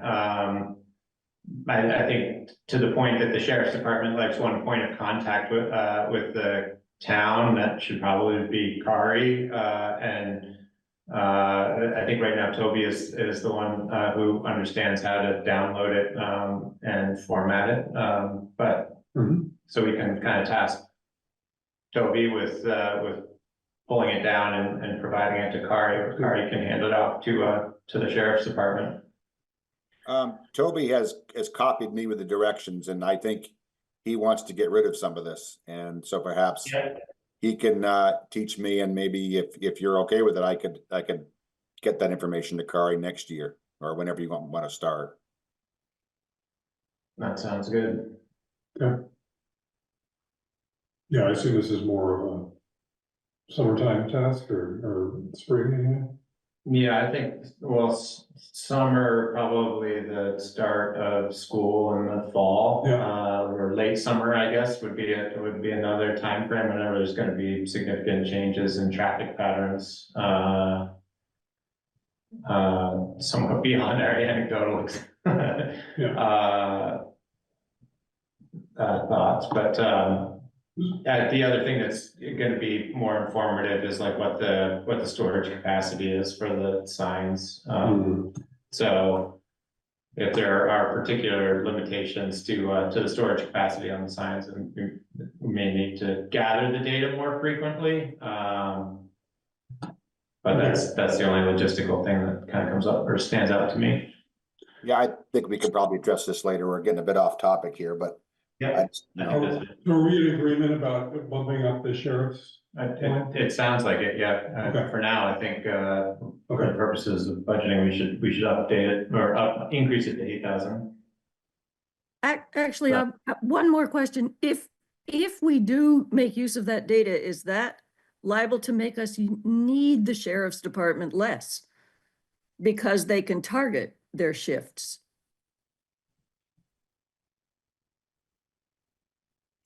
I think theoretically, and/or makes their targeted shifts more productive and effective. Precisely, yeah. So I don't think that is off topic, Bill. I think we could consider increasing it less and making better use of data instead. Right. I don't think it's an either or. Go ahead. Yeah. I beg your pardon, Chris? I didn't catch that. Just don't think it's an either or. They're not doing a lot of patrolling. It's like one shift, it's less than one shift a week. So we just want to move their less than one shift a week to the time when it would be most effective. But I'm suggesting that if we had, I'm not going to suggest that we go to one shift every other week, but if we had fewer shifts but made them more productive by targeting it, we wouldn't need to pay for more shifts. So I think the other thing to take into consideration when I was reviewing the data that they provided when they came in during our last meeting is that part of what they're accounting for in the shift rates are their time in court. And so they're kind of averaging all of those out to define, what a shift is. And so I think by thinking of this as 1 3-hour shift every other week or even every week, we're not actually getting like 3 hours of patrol. We're getting less than that, and so I think there is still a valid rationale behind. Even with more targeted enforcement, increasing the budget to 8,000 so that we can, during times of wanting to do targeted enforcement, we can actually block out multiple shifts per week, maybe, or longer shifts, so that we have a greater impact from that enforcement time.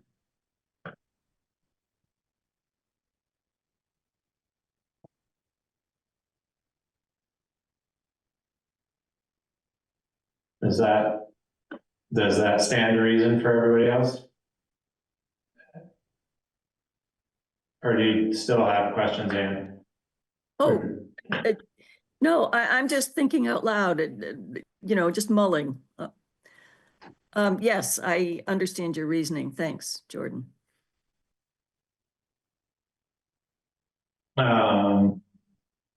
Well, let's leave it at 8,000. I guess that's an adjustment, and then I can even reach out to the sheriff's department and maybe get a little more clarification on their shifts versus actual patrol time, and see what's realistic. And then by the time we dig into this a little bit more during the next budget meeting, we can revisit a little bit more. Does that make sense? I can do it too. Oh, yeah.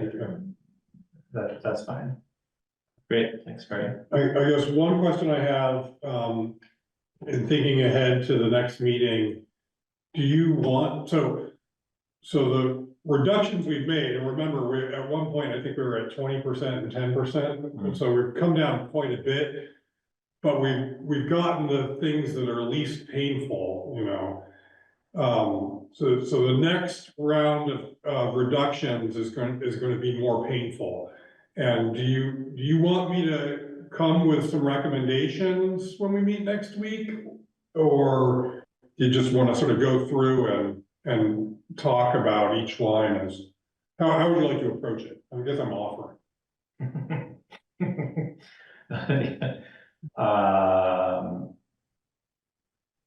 Does anybody have a particular comment on that?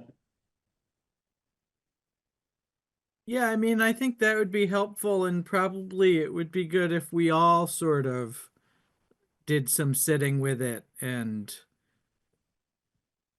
thinking about it, because I do think you're right. We're gonna have to cut more, and it's not gonna be fun. What was our percent increase last year? Do you remember? I think it was 6. I think it was 6. I mean, we're in the neighborhood of where we were last year. It seems to me that the big movements here were the adjustment to the select board assistant wages, and then the savings from NBP Act being realized, right? And that's, you know, coming down from 20 down to closer to 7 is, that was a big one. That's huge. I don't want to say that, like, I think our work is already done, but I think I don't think we're in the neighborhood of talking about gutting other things more drastically. I just think that our greater challenge is that we might not be able to make good on the commitments to kind of restore previous funding levels that were cut in previous budgets to kind of help alleviate some of these pressures. Is that a fair assessment? So yeah, I think it would be helpful, Kari, if you could put in some recommendations there, but I think my particular feedback would be that we could probably temper those. I don't think the goal of 0 increase is realistic. And I think we're already approaching kind of a reasonable territory, but if whatever we can do to kind of scratch out some gains, I think is on. That's sort of the two sides of it. You know, if we're thinking about where to reduce, I think select board should also be thinking about what can we live with in terms of recommending to the voters. Yeah. Does anybody else have any particular feedback along that line? Or differing feedback? It doesn't look like it. So is that clear enough feedback, I think, for moving on to our next one? Yeah, I think that's great. And road commissioner, does that summarize, or does that end the budget and we're moving on to IT, or no, we have that discussion of the constable and AOC to, yeah. Is that the next one, or is it the road commissioner job description? Oh, road, yeah. So as asked, I put in a draft part-time road commissioner job description. So that, as I mentioned before, we have in the budget a 20-hour per week position at $30 an hour. I think of this as the manager the highway department, although the select board has the ultimate managerial authority, when it comes to hiring, firing, and all of that. But basically, they're responsible for directing the crew's work. Obviously, they're working closely with the foreman who handles most of the day-to-day, but in bigger picture, and then responding to all the different kinds of issues that come up, emergencies, complaints. It's just, every day is different, especially when you have weather. Obviously, we want this person to be involved in the planning and the budgeting. They're gonna be the person that is the authority on the policies and our contract and what laws and regulations have to be followed, and make sure that training happens, that we're doing drug testing. And then they're the communication point, right, between, the liaison between the select board and the road crew, but also with the town administrator, with the grants administrator. And I am for now imagining that we'll continue to have a grants administrator, always someone with Toby's experience and talents. That's great. This person would have to be involved with the planning of the highway department grants. That's just, because it's such a big part of the work plan for the year. So eventually they could take that over, or at least parts of it. I think the town administrator is also natural to be involved with grant administration. But again, I think that the road commissioner needs to be involved because the projects that the highway department takes on each year are really grant focused because we're getting help from the state. Yeah, and I think at halftime, it's cheaper than hiring a full-time treasurer. The trick is, hiring somebody into this position on a part-time basis. That's sort of how I see it. I think, yeah. Go ahead, Ann. Well, you described the qualifications, so you're asking for a pretty experienced person. So I'm curious what you think this salary level would be for that person. So I pegged it $30 an hour. I thought it needed to be the top wage in the department. But not by a whole lot. And yeah, I agree. We are looking for someone with some experience and someone who's willing to do it on a part-time basis, and that's a tricky combination. So I can't guarantee we're gonna find somebody. There's no guarantees in this labor market anyway. Yeah. But that, to me, is the tricky part of this. Well, so the other part that is, I guess, kind of a hidden cost would be, the cost of the, say, benefits. So we have the hourly compensation rate that's defined by our collective bargaining agreement, but that to the town also comes with an additional cost of the benefits of full-time employment. So I think that can maybe afford us a little bit of room in defining a more generous hourly rate. Maybe, for $40 an hour. I've been looking at some of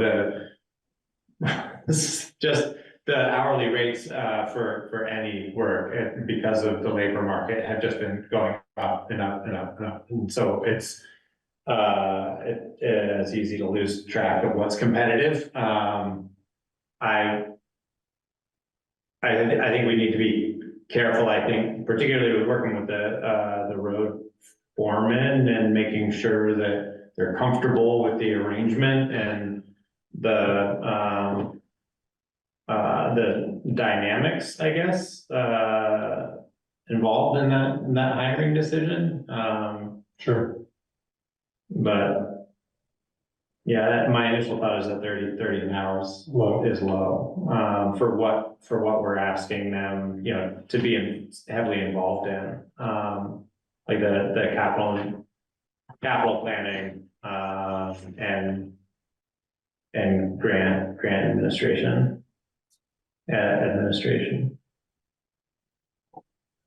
And even if it's not full administration, it could be, you know, heavy grant writing support, and data collection.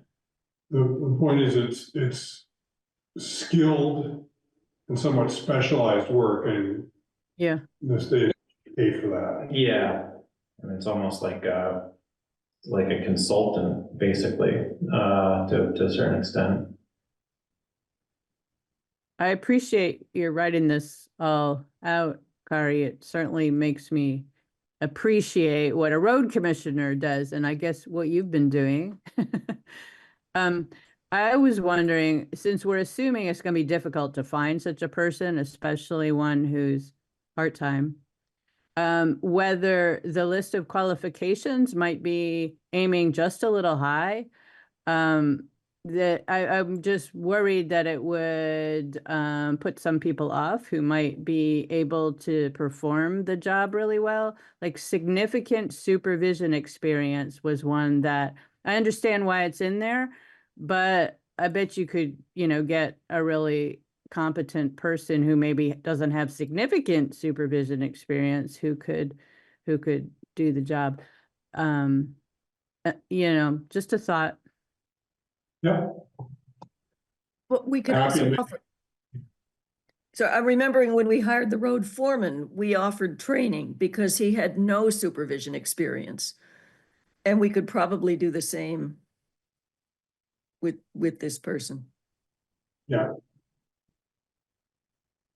So I can take another look at the qualifications and see where it makes sense to pull back. This is somewhat of a, you know, an early step in the process where we would look at this job description again when we're actually ready to post. Sure.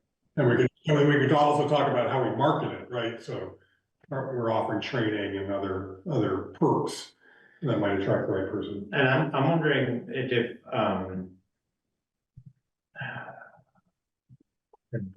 the first bullet under major duty is the plans, assigns, and directs road crew. I'm wondering how much responsibility we want to give to a part-time individual to direct the road crew. I mean, that seems like that direction, like the action of like implementation is really the responsibility of the road foreman. Because they're the one overseeing the crew. You know, I think the monitoring department operations, it'd be, from my perspective, it would make more sense for this individual to be kind of the conduit of community feedback and need, because they're theoretically going to have that communication skills and be kind of the buffer to the road foreman. And certainly they would be involved in the planning and a little bit of the assignment element of it, but mostly it's about working with the road foreman to make the plan, to assign and allocate the amount of time for various projects, and then make sure that the plan is being stuck to, and make modifications as needed. So. We can fine tune the language. Yeah. I just thought it was important that ultimately, whether the road commissioner delegates some of that, ultimately it's their call, and part of the reason to say that is because there are times when the foreman says, "What do you want me to do?" Yeah, okay. We have these competing priorities. You have to make the call. And I just want to make sure that's clear, that the buck stops with the road commissioner sometimes. Yeah, I think that makes a lot of sense.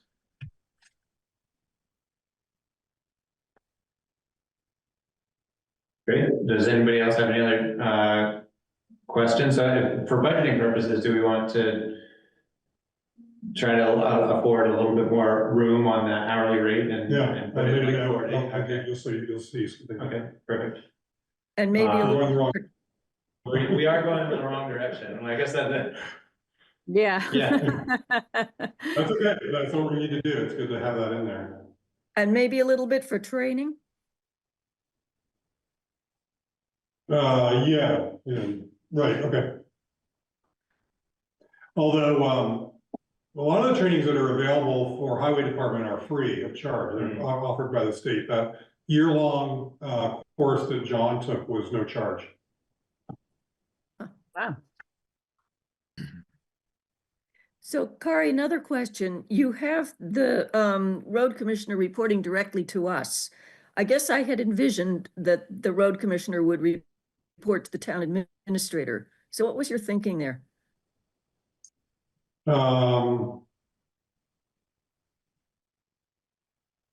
All I can say, Yeah. short of Kari having an answer to that more immediately, I think that adds a lot of layers.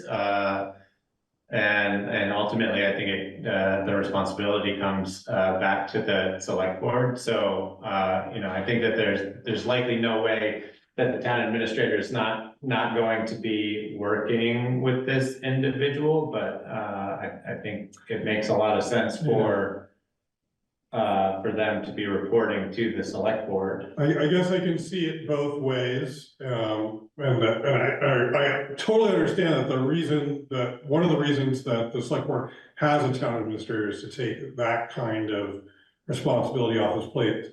However, it's not clear to me what value the town administrator would add in the chain of command. So if so a lot of it is communication, right? So and I don't think the town administrator would add any value there. If there were difficult decisions to be made and the town administrator could help with those decisions, I'm just not seeing it. So I'm not set on that, but it just struck me that it's when it comes. Again, I just don't see that the town administrator adds a lot of value in that chain. Well, I'm not set on it either way either. But I'm thinking about what if there's a problem? What if somebody's complaining about the road commissioner? Is that something where the town administrator should be the first person to deal with it, or should it go directly to the select board? Yeah, so that's a good example. Right now, if someone complains about my performance, they go straight to the top, right? Right. And that's the next step. And so do you want another chain, link in the chain, right? Do you want, would it be better to have the person that's making the complaint go next to the town administrator if they're not satisfied, than the select board? I don't know. I mean, I can see some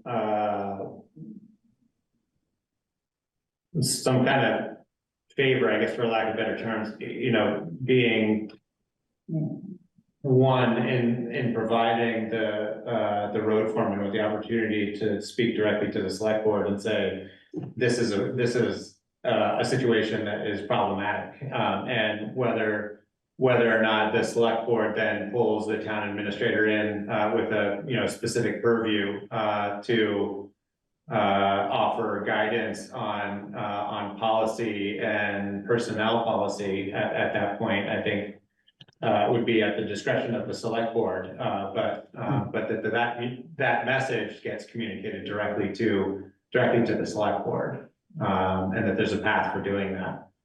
And that the, boardman or town administrator for that purpose, if the town administrator is feeling like that there's an issue that comes directly to the select board, as it would need to anyway.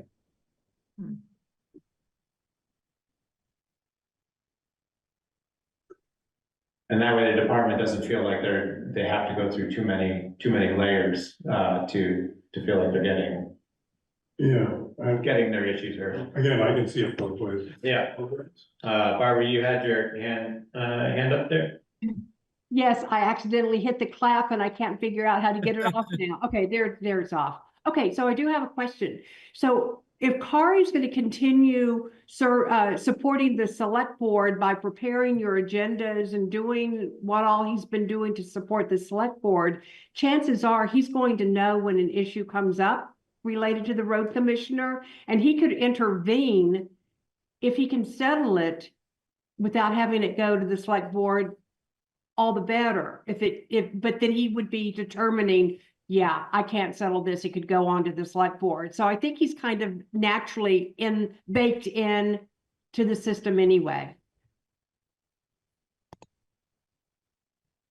Thanks for that input, Barbara. I think you're right. I think there's still some more conversation to be had around this and refinement. I'd like to kind of respect the timing that we have tonight and the other agenda items. So I'd like to kind of move on from here. This is a really great draft, and I appreciate you putting it together, Kari, and putting that much thought into it. So we'll revisit it soon and move on with the next agenda item for the budget, which is talking about the AOC 2 positions and the constable positions. Right, so we haven't had a constable in over a year. And I don't perceive that we've had a lot of need for a constable. ACO, I keep saying my AOC, I can't help myself, I'm sorry. Animal control officer. Yeah. Well, starting with the constable, so Tegan and Barbara did a little bit of research, and there's a document in the folder, but Middlesex, our neighbor, recently eliminated their constable at town meeting, actually last year by a vote of the town. And the reasons that they provided was that it was impossible to fill it. They didn't think they had the need, and they pointed out that there is some liability for the select board to have a position that goes unfilled. I can't fully explain that, but that was their position on it. So the town, I guess, easily voted to remove that. And then there was, in that document, refers to another town that's done this. So I understand that other towns have considered this as well. So I'm somewhat agnostic, but again, I don't perceive that we've had a lot of need. There hasn't been a time where I said, boy, it'd be great to have a constable right now. You know, as you know, who do we call? I guess I've had to call the sheriff one time. Yeah. Yeah. Go ahead. I mean, the Office of Constable has always intrigued me. Like, what do these people do? But I mean, they could be involved in like some of well, they can help the health officer and the animal control officer, right? I mean, those.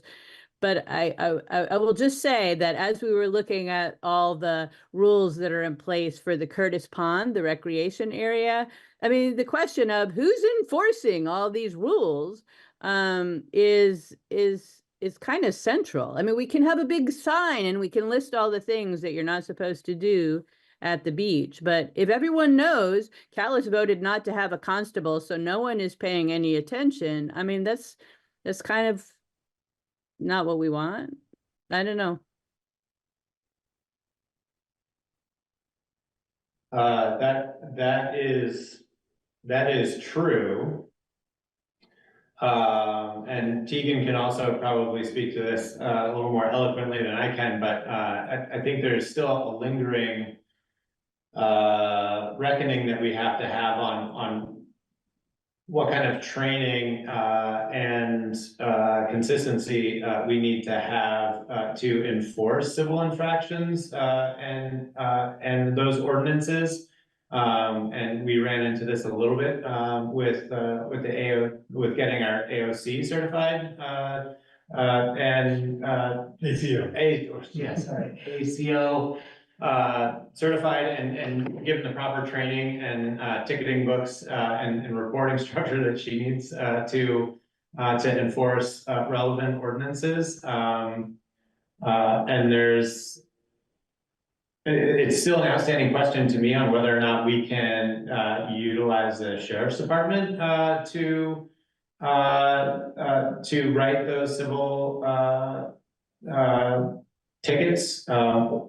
Historically, the ACO and the constable were one and the same, or at least it was the same person holding both of those positions, and that has now changed, and the current ACO doesn't have a interest in absorbing all of the other responsibilities that would come with the constable position. So I think we're in a tricky situation. I think an outstanding question for me would be whether or not, should we go through our ordinance review, process and make sure that we're following the proper, procedures for enforcement, whether or not we can contract the sheriff's department to assist us with those enforcement, like those civil infraction enforcements, or assign somebody else in the town with the authority to do that without having a constable. So Jordan, in response to that, I would say that we're in the ordinance advisory committee, we're looking at all these ordinances and we're deciding, we're getting into the minutia and we're trying to make sure that everything is the way we want it. And then every once in a while we look at each other and say, is anyone going to enforce any of these things? Why is this just a thought exercise? And that's, I wish it wasn't, but I also hope that we don't need to enforce them. So it's that sort of circular thing. With regard to the sheriff idea, between the cost of getting the sheriff out there and then whoever issues the ticket needs to be prepared to go to court and fight if the person fights, that costs money. And the courts take a certain percentage of every ticket that we write. We wouldn't be making any of the money from our fines. And I'm not sure the sheriff idea is the best idea, but I also would be willing to talk to other towns and see if they've tried that path before.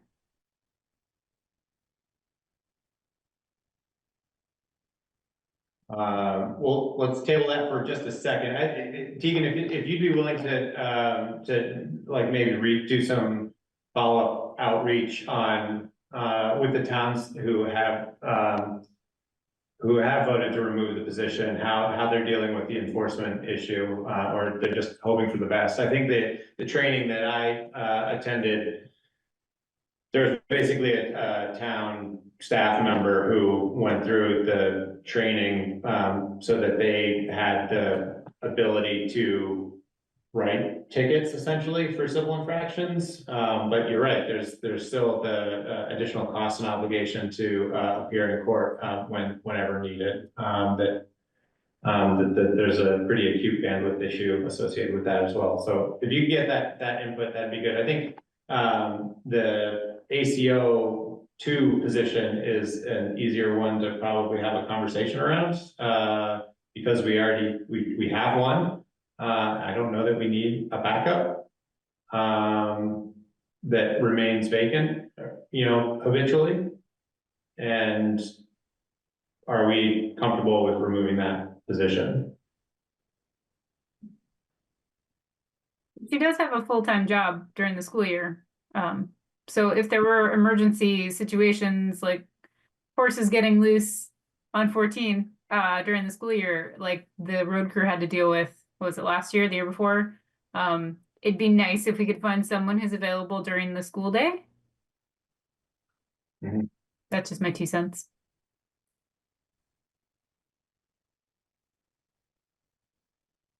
Does anybody else have feedback? What was the allocation for the second ACO? There isn't one. There isn't one. That was just a annual. I didn't even realize that was a thing. Yeah. I think it came up with it. Well, I think it was the appointments conversation that we were having last week, where we were just reviewing whether or not there are habitually vacant appointments that we could consider, but do we need to go through any particular process to remove these appointed positions? Does it have to be voted on by the town, or is that within the purview of the select board to make those decisions? I know. I'm not sure. I know that in the last few years, an average of 3 to 4 towns have voted on this at town meeting. That doesn't answer whether you need to, but it does tell you that a lot of the towns considering it are bringing it to their voters. This is specifically with constables as opposed to Specifically constable. I didn't even look at ACO or anything else, but specifically with constables, it's shown up at 3 or 4 town meetings for the last 3 years. I mean, what Tegan was saying about having an ACO2 made sense. If there's no downside to having that position exist and be not filled. It seems like it would be easier to keep it as a position if somebody pops up as a good choice rather than have to recreate the position if somebody pops up as a good choice. Like I don't see a downside to that necessarily other than it, perpetually looks empty. Maybe we should ask the the road crew, since they get stuck taking care of the horses on 14, if anyone wants to be the backup ACO.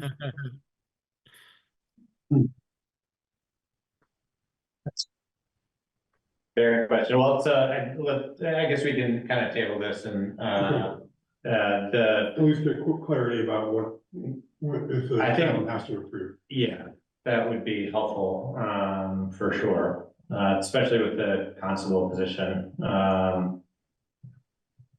And we'll have to revisit that again, I guess, since that actually has a budgetary implication. Discussion of the budgeting calendar and next steps. I think There's it's just the one note about the emergency management Oh, director, right. that it's not clear who's gonna fill. who's that going to role. fill that role. Yeah, so that's an outstanding question. I think, Barbara, you were going to reach out to a prospective candidate. I had told Jordan that when James Daly stepped down as president of the Woodbury Volunteer Fire Department, he lives in Calais and, he's with the fire department. He does security as his job. He's an EMT.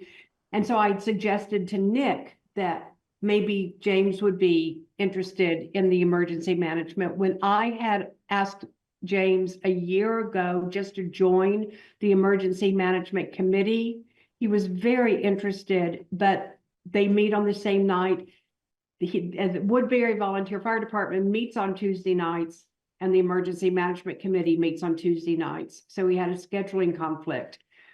But if he's no longer now the Woodbury president, then maybe his schedule has freed up. So I did call James last week, left him a message. I heard back from him over the weekend. They're dealing with a family health issue. And so we're scheduled to talk tomorrow. I'm going to float it past him if he might be interested in serving as emergency management director. So I'm sorry I don't have an answer for you tonight, but I did want to ask all of you to be thinking about it. Do you have anybody to recommend, to talk to suggest? Do we want to do an extra recruitment effort around this outside of any other annual appointments?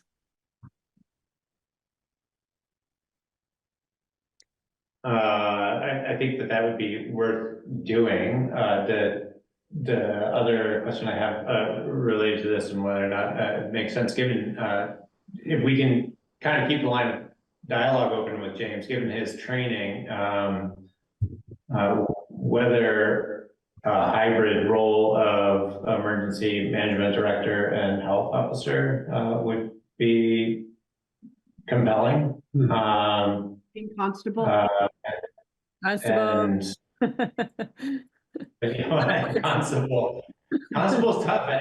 It comes with very specific training requirements. But Maybe you'd like to be road commissioner also. I don't know. well, I just think that, so we have like stipends called out for each one of these roles that have somewhat overlapping kind of public interfacing skills. And very crudely, my thought process is, can we somehow aggregate these positions and responsibilities, as well as, the stipends, to make it a more compelling commitment to somebody who might be the right fit.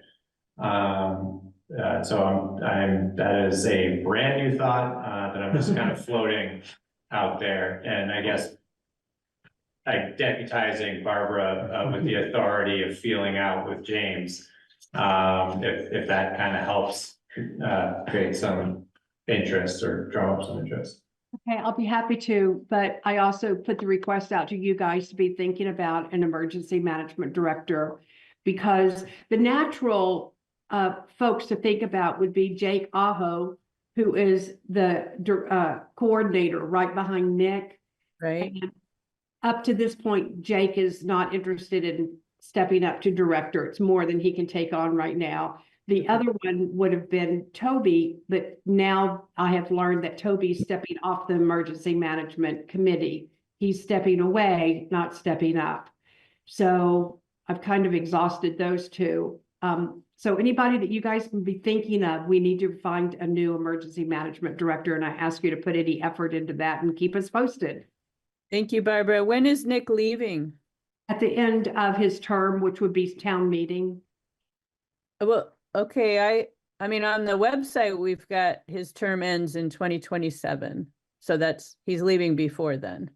Yeah, that's the term, that's his term as on the emergency management committee. He is staying on the committee.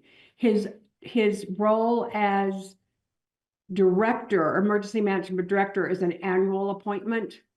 And so he's leaving at the end of his annual appointment as the director.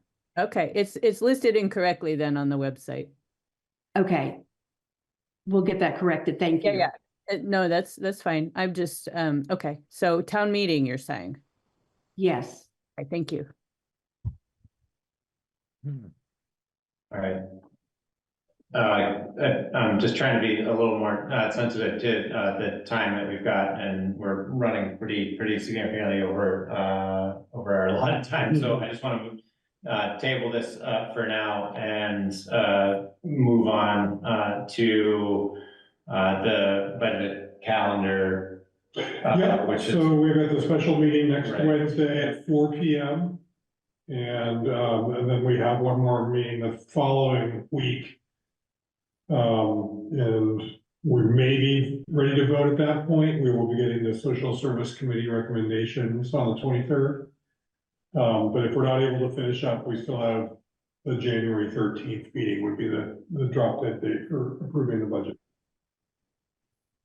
And social services is meeting tomorrow, is that right? Correct.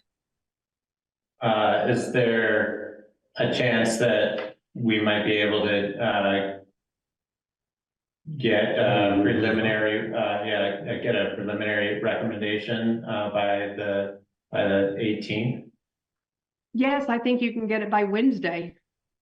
Want to move it up? I think so. Yeah. Just to try to take a little less of the burden off the 23rd, because I think that we're gonna potentially run into some attendance issues. Does anybody else have any other comments or concerned about those next couple of steps and schedulings? All right, great. So let's move on to the IT equipment conversation, which is just Tegan. You have some information on some proposed changes. I'm going to backtrack for a hot second and say I looked it up, and you do need a town meeting vote to eliminate the position of constable. And if you do that, you need to appoint a town officer to serve in the role of constable, like to perform those duties if you don't have one. So it seems like I'll leave you to decide what that means. As far as tech, we have been talking about moving to the cloud. We have a server that is on premise and it is due for replacement. And rather than spending many thousands of dollars to replace our server, our RB Tech is recommending that we move to the cloud, particularly because we're on the cloud with Nimric. We're now on the cloud with all our Microsoft accounts. It's a hop, skip, and a jump to get there. They said what it would mean is about 3 to 4 hours of work on our system, and then 1 to 2 hours of work on each device that we're moving over. That would mean at least the 6 desktops in the office. I'm not sure how many of our laptops that would entail. I'm not sure who uses the server and who doesn't, but I'll look into that one.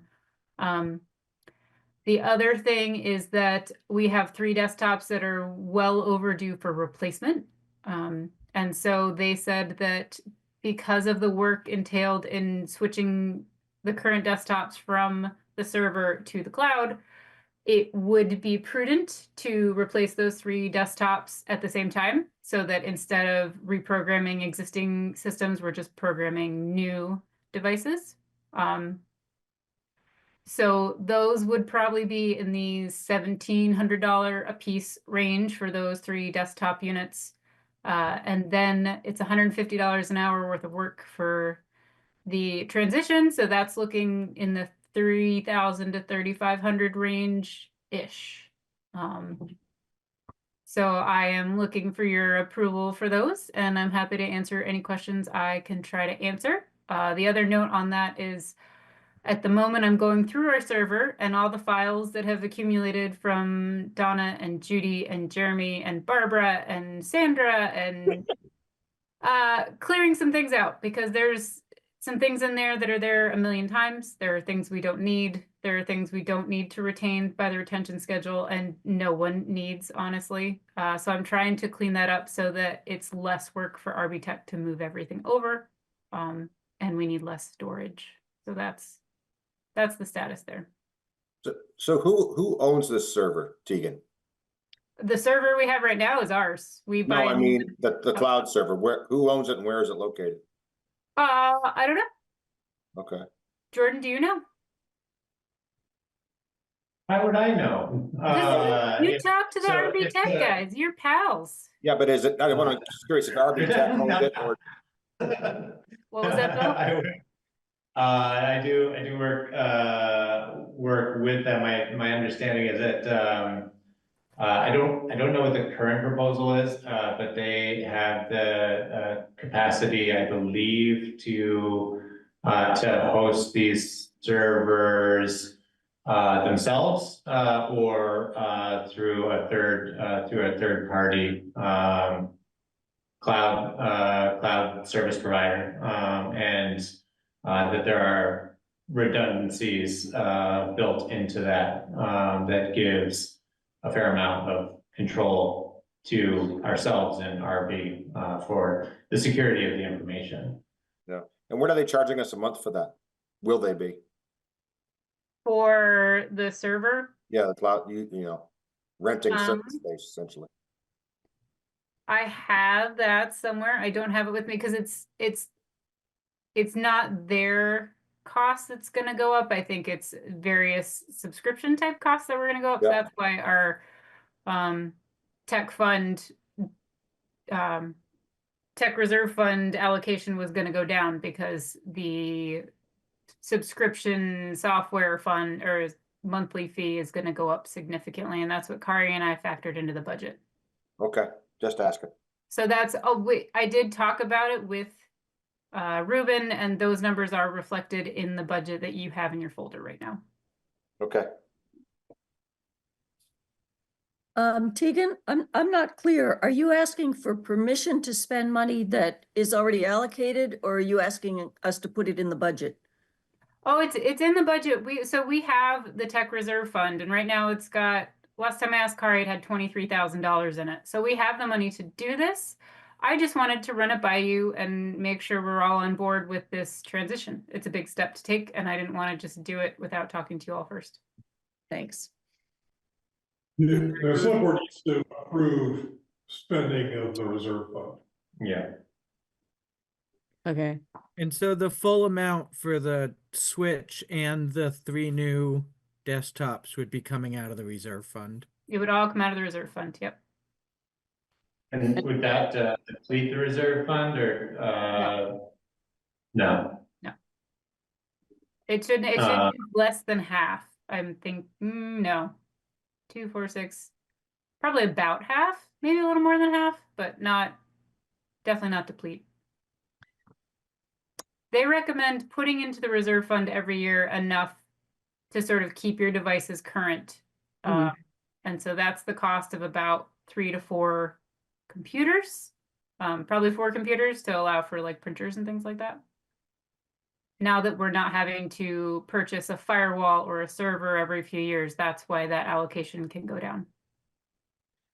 So I assume that you have had some conversations about the security of having all our stuff up there in the cloud somewhere, and you're satisfied that the security will be satisfactory? I feel like the RB Tech folks take security really seriously. Every conversation we have, they are telling me about the things that they're doing. They're encouraging us to do various practices. Once we get on this, they want us to start doing a new password protection program also, and I don't know if you've experienced this, I did in the schools, where you actually get spam emails that aren't really spam emails, but they see how many people click on them and they educate you on why, hey, you shouldn't have clicked on that. You should have seen X, Y, and Z. Like they seem very security minded. I feel confident in if they think it's okay, I think it's okay. Okay. Yeah, so I can speak very from a kind of a lay in my experience, looking into this and talking through this on, on the professional side of my life, but the risk analysis and security kind of analysis, like where's your information, where does it live, and how accessible is it? Like where the information is actually saved is very stable and accessible and redundant, and there's backups.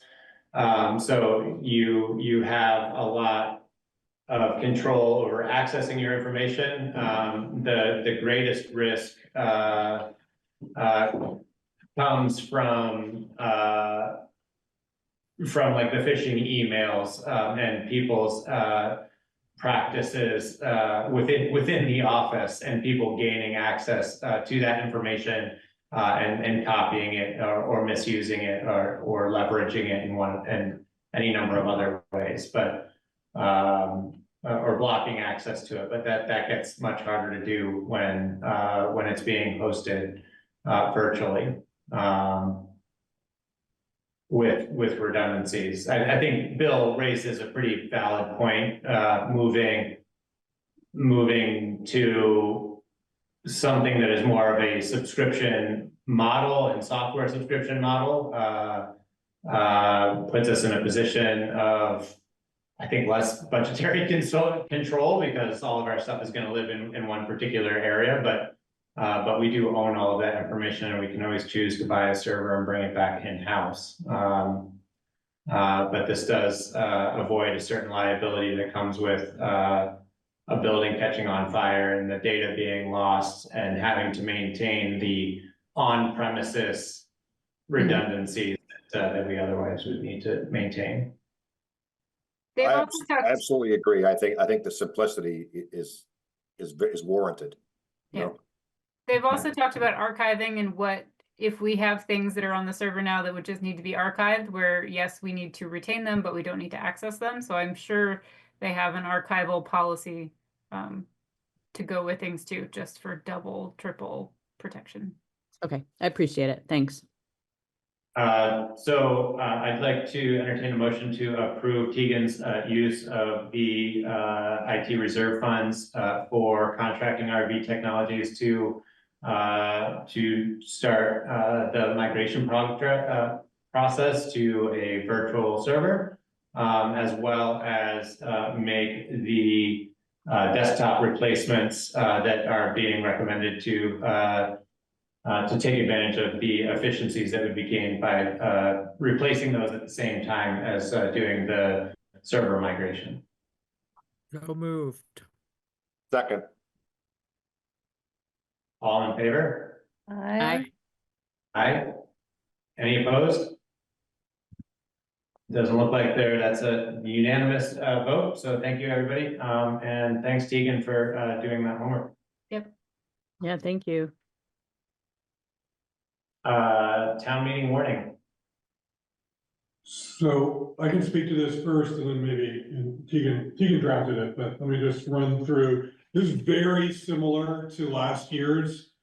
The changes of note would be, there are new reserve fund, so Article 11 and 12 contemplate new reserve funds, as we've discussed, for the East Montpelier Fire Department building and also our own town garage. And then $1,000 appropriations for each, just to get the ball rolling.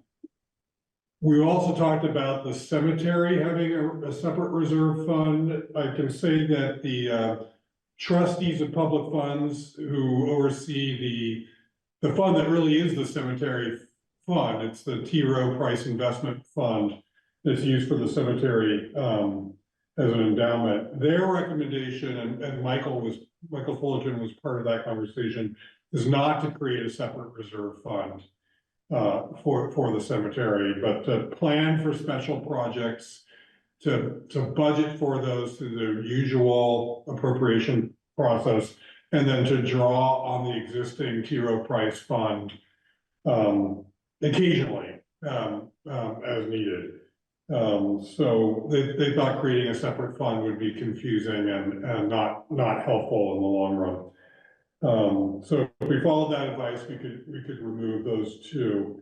And then 14.4 provides a new option for paying taxes, property taxes, which would be a direct debit option. I think that's pretty straightforward. The only other thing I'll add is that the Article 8, which is the appropriation for the cemetery budget, they've updated their budget, so their new number is 49,946. They brought it down a little bit from when they originally presented. So those are my comments. Tegan, anything to add to that? Okay.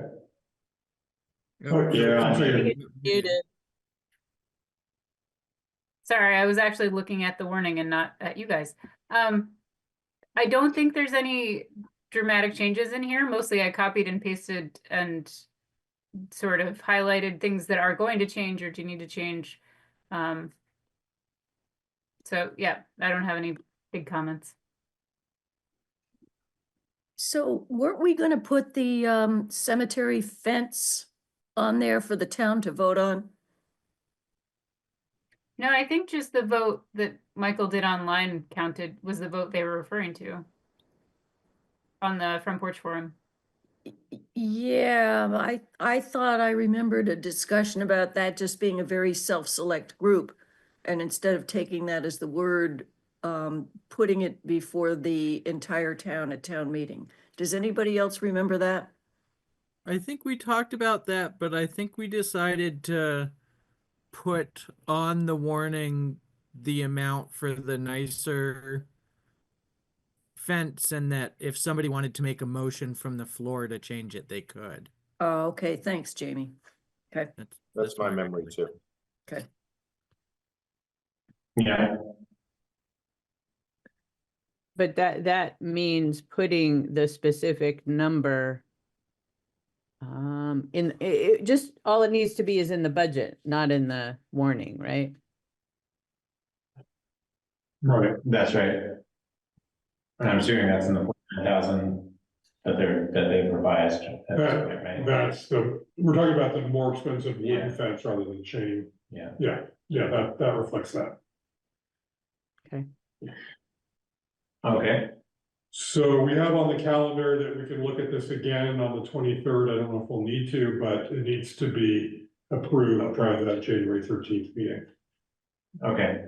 Well, I think we should probably, if we're feeling confident, we should just put it on the 23rd Okay. for approval. Okay. Great, and we'll have the social service amounts to plug in Amounts as to well. plug in as well Yeah, there. great. We usually have the attorney look at it too. I'm assuming that would be after you all approved it. Say that again, Tegan? We usually have the attorney take a peek at it too and just, cross the T's and dot the I's. Oh, right. Yeah, I think that's even more reason to try to get it approved sooner than later. If we're not anticipating any other substantial changes, we can try to get it approved on the 23rd, and then that'll give them some time to review. All right, next on the agenda are reports. So we've got the Curtis Dam Rehabilitation Project reports, and that's current status. The dam is built. The one of the warrants in today's packet was the final construction bill, the final payment to Hebert Construction. Their total ended up, I think, $2,300 under budget. And use the sources and uses is in there. It's all sort of up to date. There's a few pieces we'll have to finish in the spring. But we're pretty much done. Planning a party. Yeah, we'll do a party in the spring for sure. And That's great. So it can rain, it can snow and rain as much as it wants now, right? yeah, so it's all set. So there's still not water flowing over the spillway because the pond has remained low since midsummer with the weather and just amount of rain we had. So dam safety is requiring that we maintain some water flow in the brook downstream. And so the low water outlet valve is currently open a very small amount. And the road crew is working on procuring a chain and padlock so that that can be secured in whatever position we want it secured in, whether open a little or closed all the way. And people can't have access to that. But for now, I'm monitoring it, and as soon as water flows over the spillway, the valve can be closed. That might change Thursday morning. We'll see. Yeah. Yeah, we have a significant thawing event ahead of us. Rain. Yeah, plus rain. Right. Yeah. So to me, I'm hoping it does come up to where there's water over the spillway in the near future. I think it would be unfortunate if it stays that low through the winter. But it's such an unknown because the old dam always leaked. You're right. And the theory was since this one doesn't leak, it would refill pretty quickly since there is water coming in from another stream and some springs. But it has not come up as quickly as I had thought it might. So is this gonna be like a regular maintenance thing that we're gonna have to kind of designate somebody with, like if it, like monitoring if there isn't water coming over the spillway that we need to do like controlled releases? Or is this just like, once we get it up to its proper seasonal level and water's moving over the spillway, once that nobody's coming back to check on it? That's exactly it. They said that they care until water spills over naturally for the first time. Probably best practice and Fish and Wildlife would want some stream flow, but there are no sort of state requirements or dam safety requirements that we do that once we hit that threshold the first time. But we know Okay. Jimmy's gonna stop by the dam every single day and just to check anyway. Right.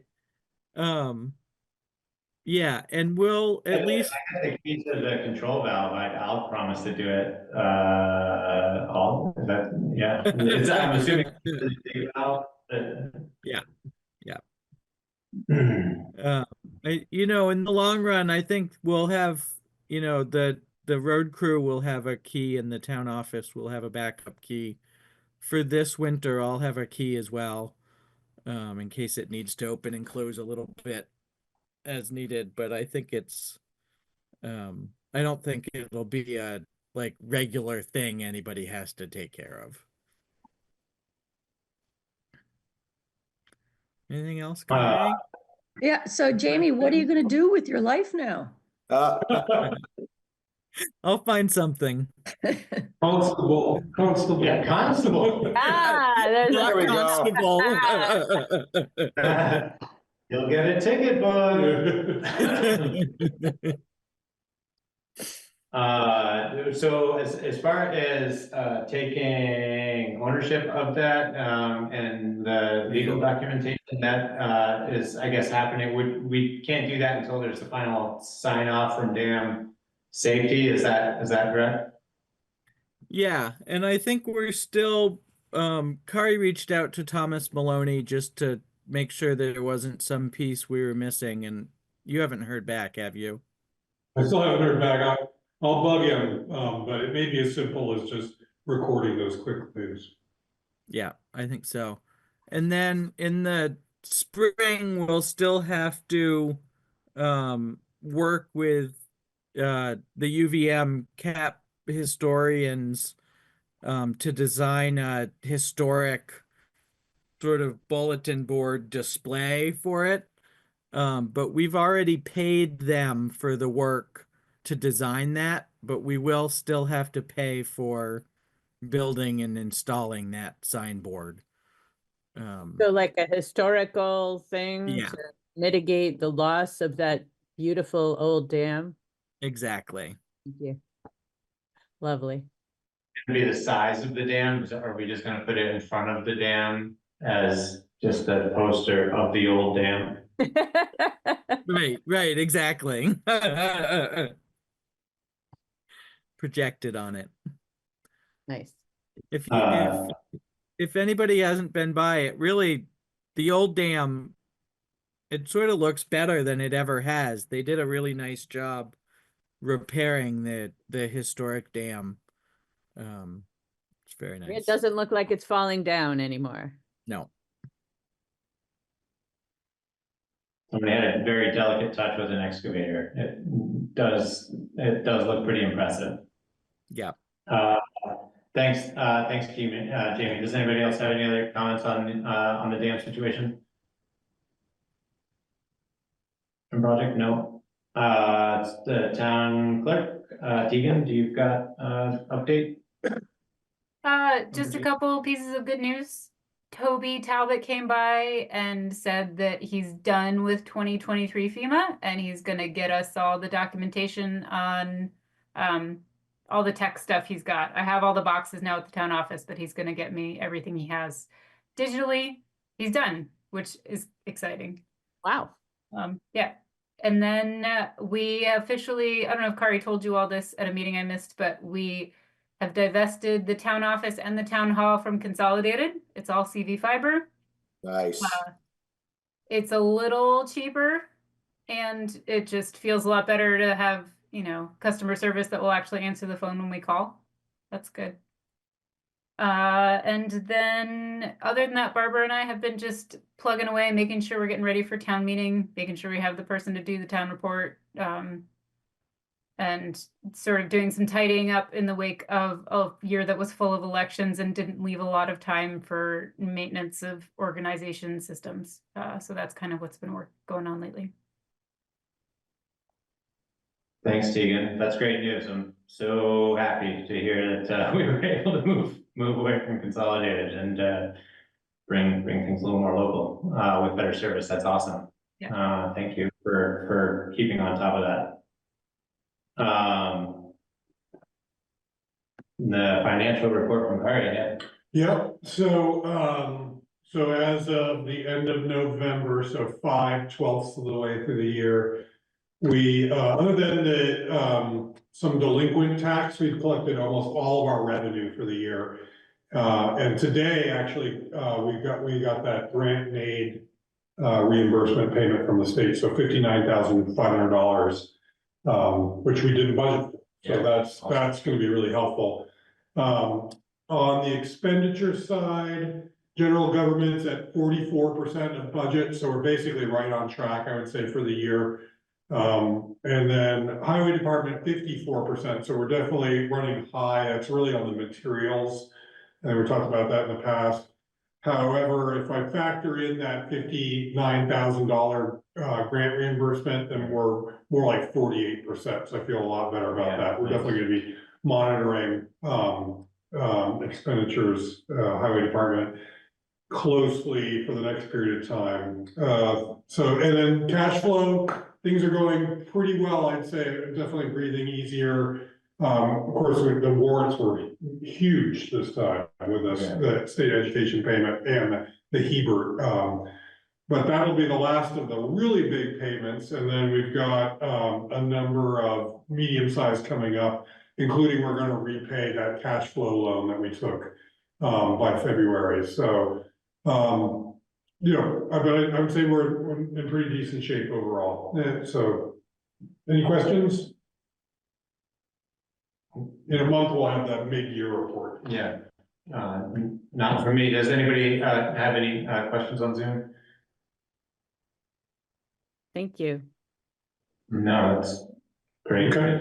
And town administrator report, I was going to report that we had 2 trucks out of commission, but they were able to get Tyler's 10-wheeler back up and running. We have had ongoing issues with the CD International. That's the mid-sized truck. It's just had a lot of problems, and currently it's the emission systems which is down, which is a really specialized thing. Doesn't look like it's going to be very expensive, but it is out of commission for the time being, which is hard because they've been doing a lot of plowing. We've been very busy, and the crew has worked a lot. Really want to give, including over the Thanksgiving weekend, which is asking a lot. I do want to acknowledge Drew Lasik, the new employee. He's been working an extra amount because he runs the salt truck. So oftentimes it'll be the case that we need the 6 miles of paved roads to be salted when we don't need to plow and sand everything else. That's just works out that way sometimes. So, wanted to report that we have the holiday bonus that you approved that will be in this week's payroll. So people will receive that in time for the holidays. I mentioned the trustees of public funds met last week. That fund is doing really well. It's that's the endowment fund that's set up to help offset cemetery expenses through the year. And as of Friday, it was at $292,000. So that's really, Rod Buck was explaining that when they started that, he thought in the late 80s, it was started with about 60,000 in seed money, and so it's grown quite a bit over the years. Also happy to report that the Moscow Woods Bridge, the temporary, when I say temporary, like 5 to 10 year safety improvements have been made now. So that's good. We'll get another period of time out of that bridge. And then we can seek reimbursement for, because that had to be done by the end of this year, right? Yeah, exactly. So that's in process. And then tomorrow is the pre-bid site visit for any contractors who want to bid on those stormwater projects over in East Calais. And sadly, the mailbox dispute has not been resolved. And unfortunately, the Postal Service is not, they're basically leaving it to the state to enforce the whatever the law is around that. And I guess there is some discrepancy about what the interpretation of the law is. So I'll keep you posted on that, but I know there's a lot of frustration on that issue. Is it not a town right of way? It's within the town right of way. I've been very clear that that location is within the right of way. But other than that, we don't have a lot of jurisdiction over the placement of mailboxes. Yeah. And yeah, so according to the VLCT attorney, we've done what we can do in this area. So there's basically a lot of finger pointing of, it's not my call, including us. Well, sure. Well, that's disappointing. A disappointing update, with the exception of all the rest of it, which was all very favorable. Barbara, it looks like you're raising your hand, or is that a lingering one? Yeah, Is it too late for me to ask a question was not on the agenda? Probably, but go for it. Okay, so I've done quite a bit of work on reaching out to board committee and commission members whose terms are ending to see who wants to be reappointed. So I'll have that ready for your next select board meeting. The annual appointees, like the health officer, the animal control officer, the website, the webmaster, those kinds of things. I had shown that list to Jordan and Jamie when they were in the office last week and asked, are there any annual appointees that you would not wish to reconsider for reappointment?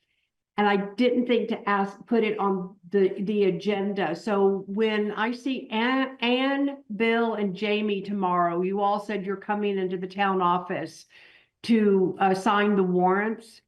I can show that list to you and you can give me your feedback.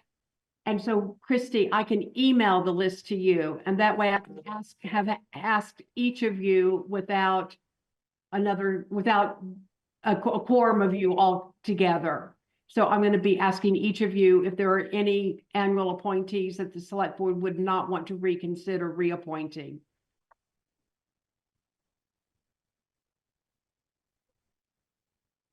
Yeah, a little bit of commentary on there. That Barbara's done a really diligent and careful job reaching out to folks who are currently serving in those roles to express an interest if they want to be reappointed or not reappointed for that matter.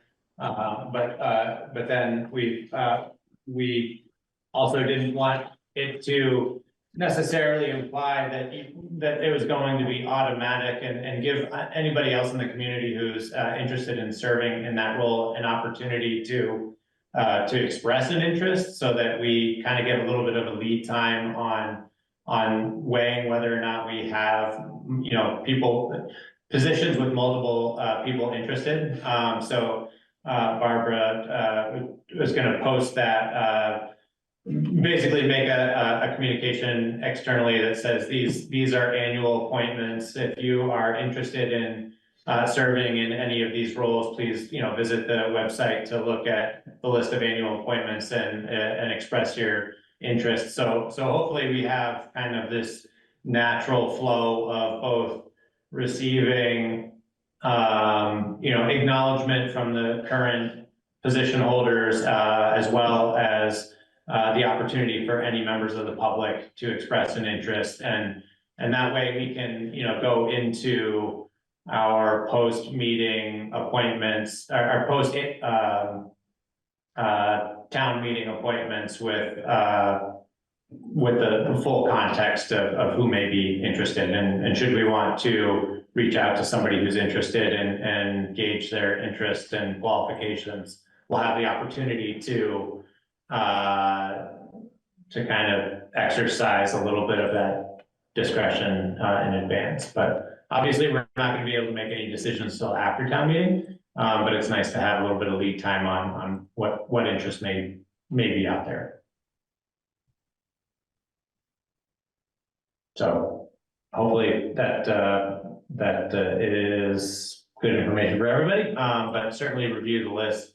If anybody has any concerns, not that there have been any yet, please feel free to make those known to Barbara.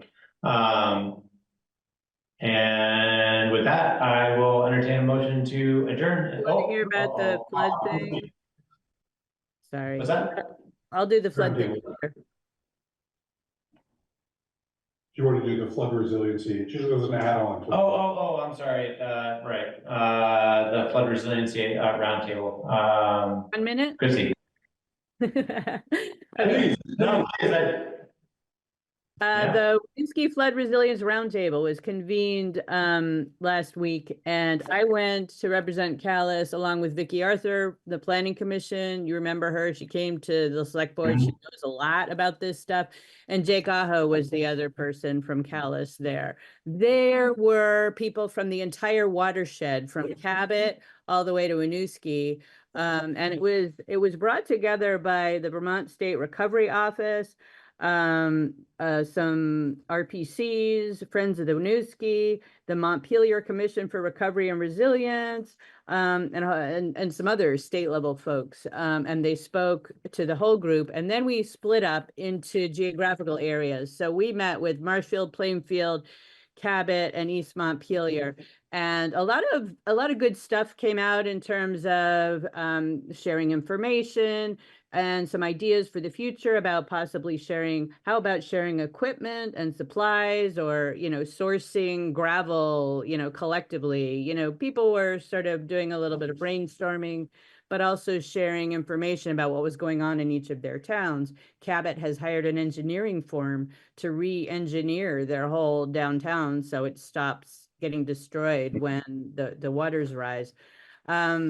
Then all of the groups came together and the various geographical segments reported out what they had talked about. And then there was a whole conversation about, should we keep doing this? Having meetings with the goal of working together on a regional basis. People were talking about a watershed district kind of government structure.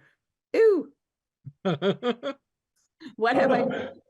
And so people generally agreed, yes, it's a good idea. There's a lot of potential here for sharing information and expertise around FEMA, the whole process, getting grants, doing modeling, sharing data, and information. And the goal here is not recovery, but resilience and building for the future, and making flooding less worse in the future. So, there will be a formal report from the organizers, which I'll share, and they'll be setting up future meetings. Thanks for attending that. That's really encouraging. That's an encouraging report. I think that that regional kind of dialogue and finding efficiency are really the only way that a number of our problems as rural regional communities are going to be able to solve a lot of these budgeting issues, et cetera, et cetera. So if we need to use flooding as kind of the foot in the door to start framing some of that dialogue, that's awesome. Yeah, that's what people were saying. So yeah. Yeah, cool. Well, thank you for attending that. I look forward to the report. Thanks, Christy. Mm-hmm. And with that, I would entertain a motion to adjourn. Move to adjourn. Second. All in favor? Yay. Aye. Aye.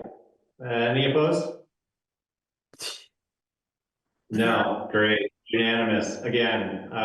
Thanks everyone.